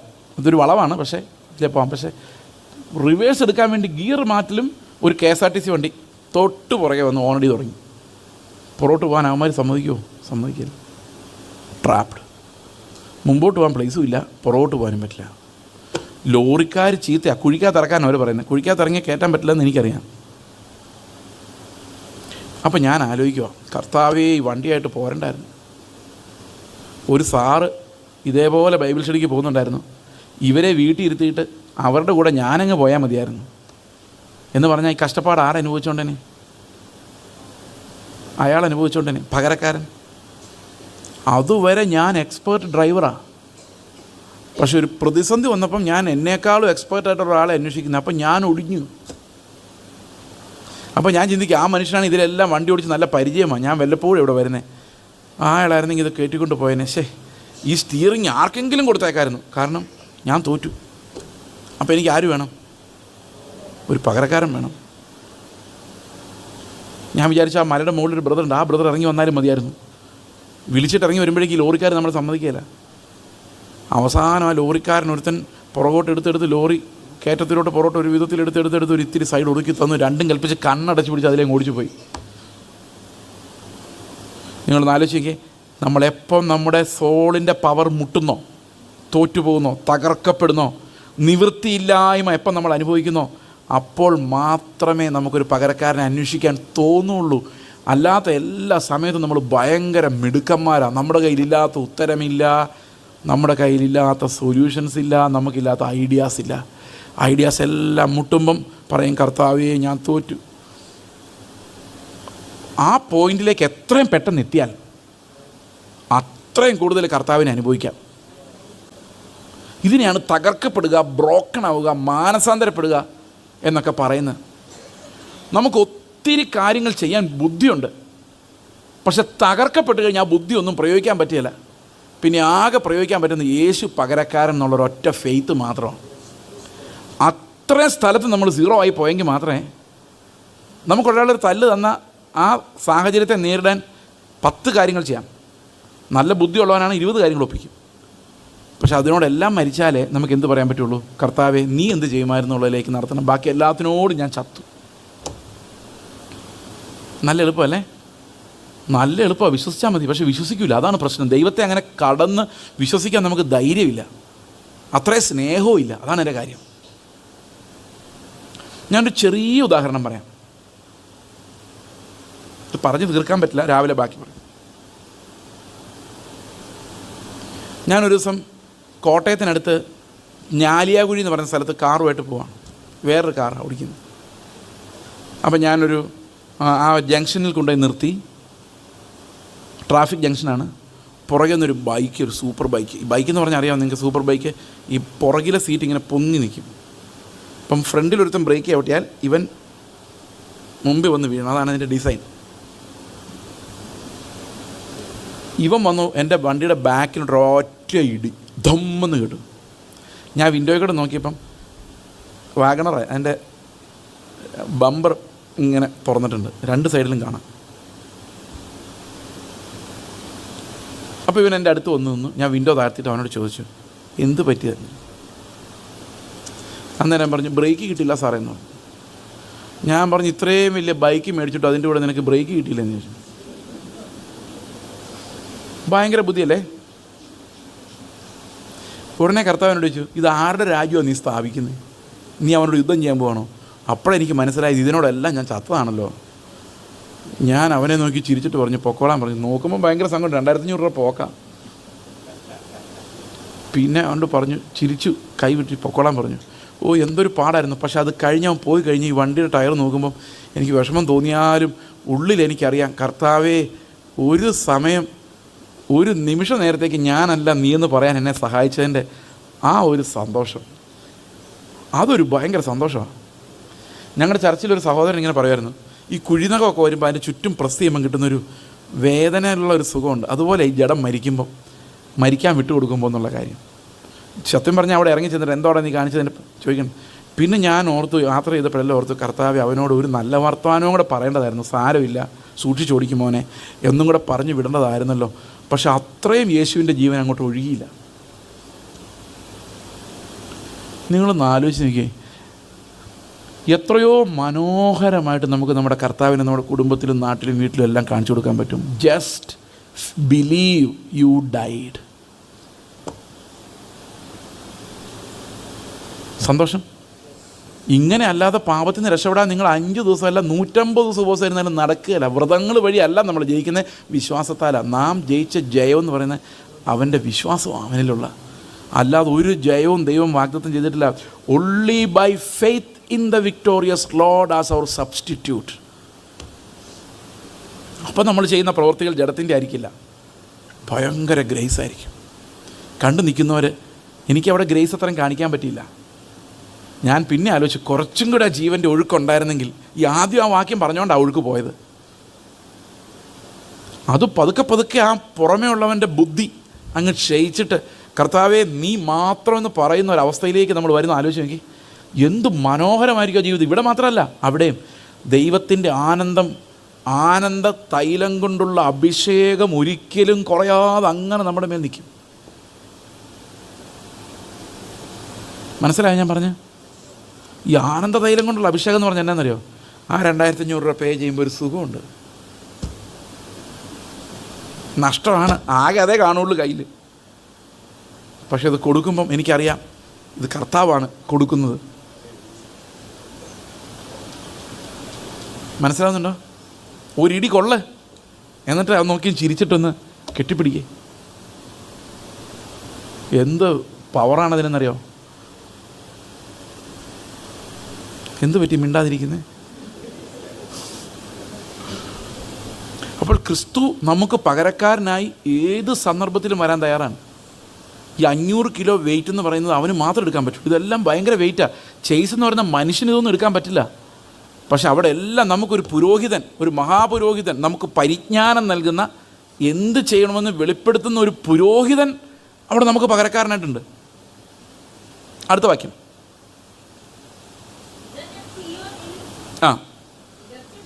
ഇതാ ഞാൻ സിയോനിൽ ഒരു ഇടർച്ചക്കല്ലും ഒരു തടങ്കൽ പാറയും വയ്ക്കുന്നത്. എന്തിനാണെന്നറിയാം തടങ്കൽ പാറ വയ്ക്കുന്നത്? വിശ്വസിക്കുന്നവർ മാത്രമേ രക്ഷപ്പെടാവുള്ളൂ. അതിനു വേണ്ടിയാണ്. പ്രവൃത്തിയാൽ അന്വേഷിക്കുന്നവർ ലജ്ജിക്കപ്പെടുകയും അവനിൽ വിശ്വസിക്കുന്നവൻ ലജ്ജിച്ച് പോകാതിരിക്കുകയും ചെയ്യാൻ വേണ്ടി പ്രവർത്തിക്കുന്നവർക്കെല്ലാം തല കറങ്ങി വീഴാൻ, തലയടിച്ച് വീഴാൻ ഒരു ഇടർച്ചക്കല്ല് സിയോനിൽ തന്നെ സ്ഥാപിച്ചിരിക്കുന്നു. ആ ഇടർച്ചക്കല്ല് അവർക്ക് ക്രിസ്തുവായിരുന്നു. ക്രിസ്തുവിൻ്റെ ക്രൂശ് നശിച്ചു പോകുന്നവർക്ക് ബോഷത്വമായിരുന്നു. യഹൂദനത് ഇടർച്ചയായിരുന്നു, അല്ലേ? യഹൂദനത് അസ്വസ്ഥതയുണ്ടാക്കി. കാരണം അവൻ അനുസരിക്കുന്ന നീതി ഒന്നും ഇവിടെ സമ്മതമല്ല. അടുത്ത വാക്യം. ചാപ്റ്റർ ഒന്നും നോക്കണ്ട. സഹോദരന്മാരെ, ആരാ ഈ പ്രവൃത്തിയാൽ 250 കിലോ പൊക്കിയവന്മാർ? രക്ഷിക്കപ്പെടണമെന്ന് തന്നെ എൻ്റെ ഹൃദയവാഞ്ചയും അവർക്ക് വേണ്ടി ദൈവത്തോടുള്ള എൻ്റെ കർത്താവേ അവരെ എങ്ങനെയും രക്ഷിക്കണേന്ന് പറയാം. കാരണം എന്താണെന്നറിയോ? അടുത്ത വാക്യം. വിവരമില്ലെങ്കിലും ദൈവത്തെക്കുറിച്ച് ഭയങ്കര എരിവാണ്. അതുകൊണ്ടാണ് കൃത്യമായിട്ട് ഷേവ് ചെയ്യുകയും കൃത്യമായിട്ട് വെള്ളവസ്ത്രം ധരിക്കുകയും ചെയ്യുന്നത്. ഞാൻ ഒരു ചർച്ചിൽ പ്രസംഗിച്ചപ്പം ഒരു മനുഷ്യനോട് പറഞ്ഞു, 3-ാം ദിവസം പാസ്റ്റർമാരുടെ മീറ്റിങ്ങാണ്, എന്നോട് പറഞ്ഞു ഞാൻ നിങ്ങളുടെ പ്രസംഗം കേൾക്കാൻ വരത്തില്ല. അതെന്താ? നിങ്ങൾ വെള്ളം ധരിച്ചിട്ടില്ല. സത്യം പറഞ്ഞാൽ വെള്ളം ധരിക്കാത്തതിൻ്റെ കാരണമുണ്ട്. ആ കാരണം എന്താണെന്നറിയാം? എൻ്റെ ഷർട്ട് മിക്കതും ഞാൻ വാങ്ങിക്കുന്നതല്ല. നമ്മുടെ പല സഹോദരിമാരും ഇംഗ്ലണ്ടിലൊക്കെ വർക്ക് ചെയ്യുന്നുണ്ട്. എൻ്റെ സഹോദരിമാരല്ല, ചർച്ചിലുള്ള സഹോദരന്മാരുടെ സഹോദരിമാർ. അവർ ഇംഗ്ലണ്ടിൽ നിന്ന് വരുമ്പോൾ അവരുടെ സഹോദരന്മാർക്ക് സന്തോഷത്തിന് വേണ്ടി ഷർട്ടൊക്കെ വാങ്ങിച്ചുകൊണ്ട് വരും. പക്ഷേ ഈ ഇംഗ്ലണ്ടിലെ ഷർട്ടൊന്നും നമ്മുടെ ഇവിടുത്തെ പാവപ്പെട്ട സഹോദരന്മാർക്ക് ഫിറ്റ് ആവില്ല. അപ്പോൾ അവർ ചേസ് പാസ്റ്ററെ ഓർക്കും. അങ്ങനെ ഓർത്തതിൻ്റെ ഫലമാണ് ഈ ഷർട്ടുകൾ പലതും. അതുകൊണ്ട് ഇത് വെള്ളയാണോ എന്നൊന്നും ഞാൻ നോക്കാറില്ല. കർത്താവ് തന്നു സ്തോത്രം എന്ന് പറഞ്ഞുകൊണ്ട് നടക്കാറുണ്ട്. പക്ഷേ പുള്ളിക്കത് ഭയങ്കര ഇടർച്ചയായി. പുള്ളിയോട് പറഞ്ഞു ഈ വെള്ള ധരിക്കാത്തതുകൊണ്ട് ഞാനിനി. അപ്പം ഞാൻ പറഞ്ഞു എന്തുകൊണ്ടാണ് അങ്ങനെ പറഞ്ഞത്? പറഞ്ഞു ജയിക്കുന്നവൻ വെള്ള ധരിക്കുമെന്ന് ബൈബിളിലുണ്ട് ബ്രദറെ. ഞാൻ പറഞ്ഞു ജയിക്കുന്നവൻ കിരീടം വയ്ക്കുന്നുണ്ട്, അതെന്താ ബ്രദർ വയ്ക്കാത്തതെന്ന് ചോദിച്ചു. പുള്ളിക്ക് അങ്ങ് ഭയങ്കര ദേഷ്യം. അപ്പം ഞാൻ ചോദിച്ചു, പിന്നെ പുള്ളി എന്നെ ദേഷ്യത്തോടെ നോക്കി. അപ്പം ഞാൻ ചോദിച്ചു ഈ പാൻറ്റ് കറുത്ത് ഇടാനുള്ള കാരണം എന്താ?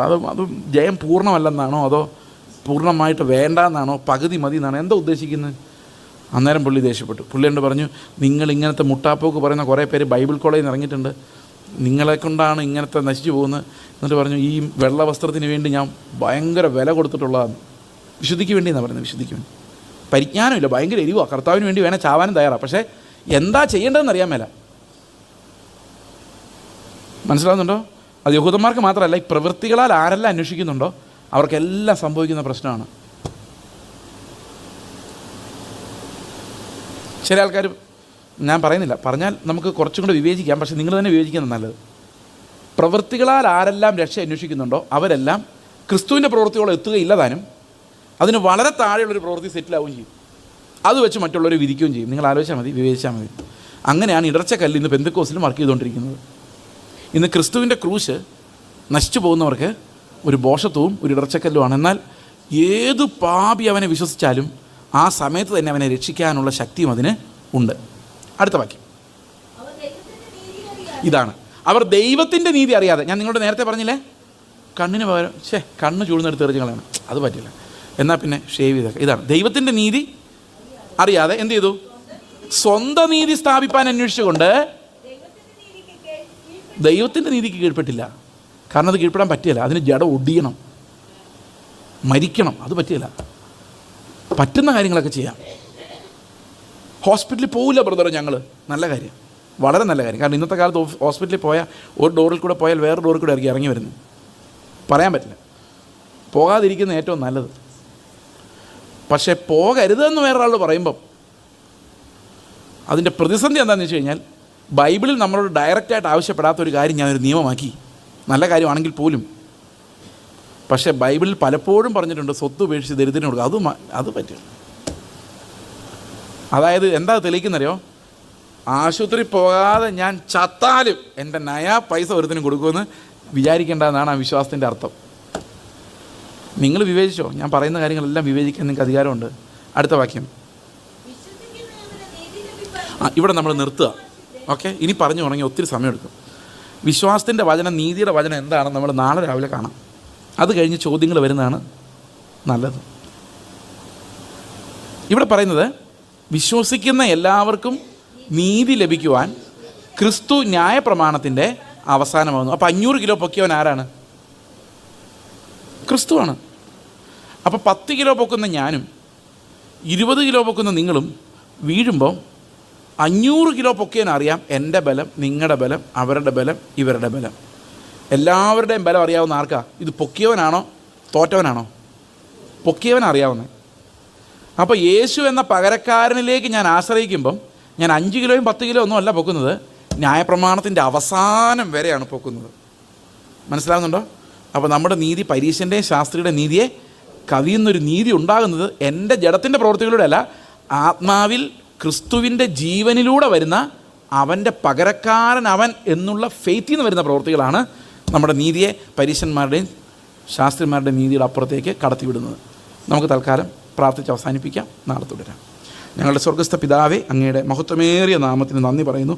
അവിടുത്തെ പുത്രൻ്റെ വിലാപം, കരച്ചിൽ, ഞങ്ങൾക്ക് വേണ്ടിയുള്ള നിലവിളി, ഞങ്ങളോടുള്ള സ്നേഹം, കർത്താവെ ഞങ്ങളുടെ കൂടെ പെസഹ കഴിക്കാൻ ആഗ്രഹിച്ച്, കർത്താവ് ഞങ്ങളുടെ കൂടെ കുറച്ച് നേരം ഇരിക്കാൻ ആഗ്രഹിച്ച്, അത്രയും ഞങ്ങളെ പ്രാണനെ പോലെ സ്നേഹിച്ച കർത്താവെ, അങ്ങയുടെ വിലാപം ഞങ്ങൾ ഓർക്കുന്നു, നന്ദി പറയുന്നു. ഞങ്ങളെ രക്ഷിക്കാൻ കർത്താവെ അങ്ങയുടെ രക്തം, വിയർപ്പ് എല്ലാം കർത്താവെ അവിടെ നിന്ന് ഒഴുക്കി, നന്ദിയോടെ സ്തോത്രം. ഞങ്ങൾക്ക് വേണ്ടി നീതി സ്ഥാപിച്ചു, അത് ഞങ്ങൾക്ക് ധനമായി അവകാശമായി നിക്ഷേപിച്ചു.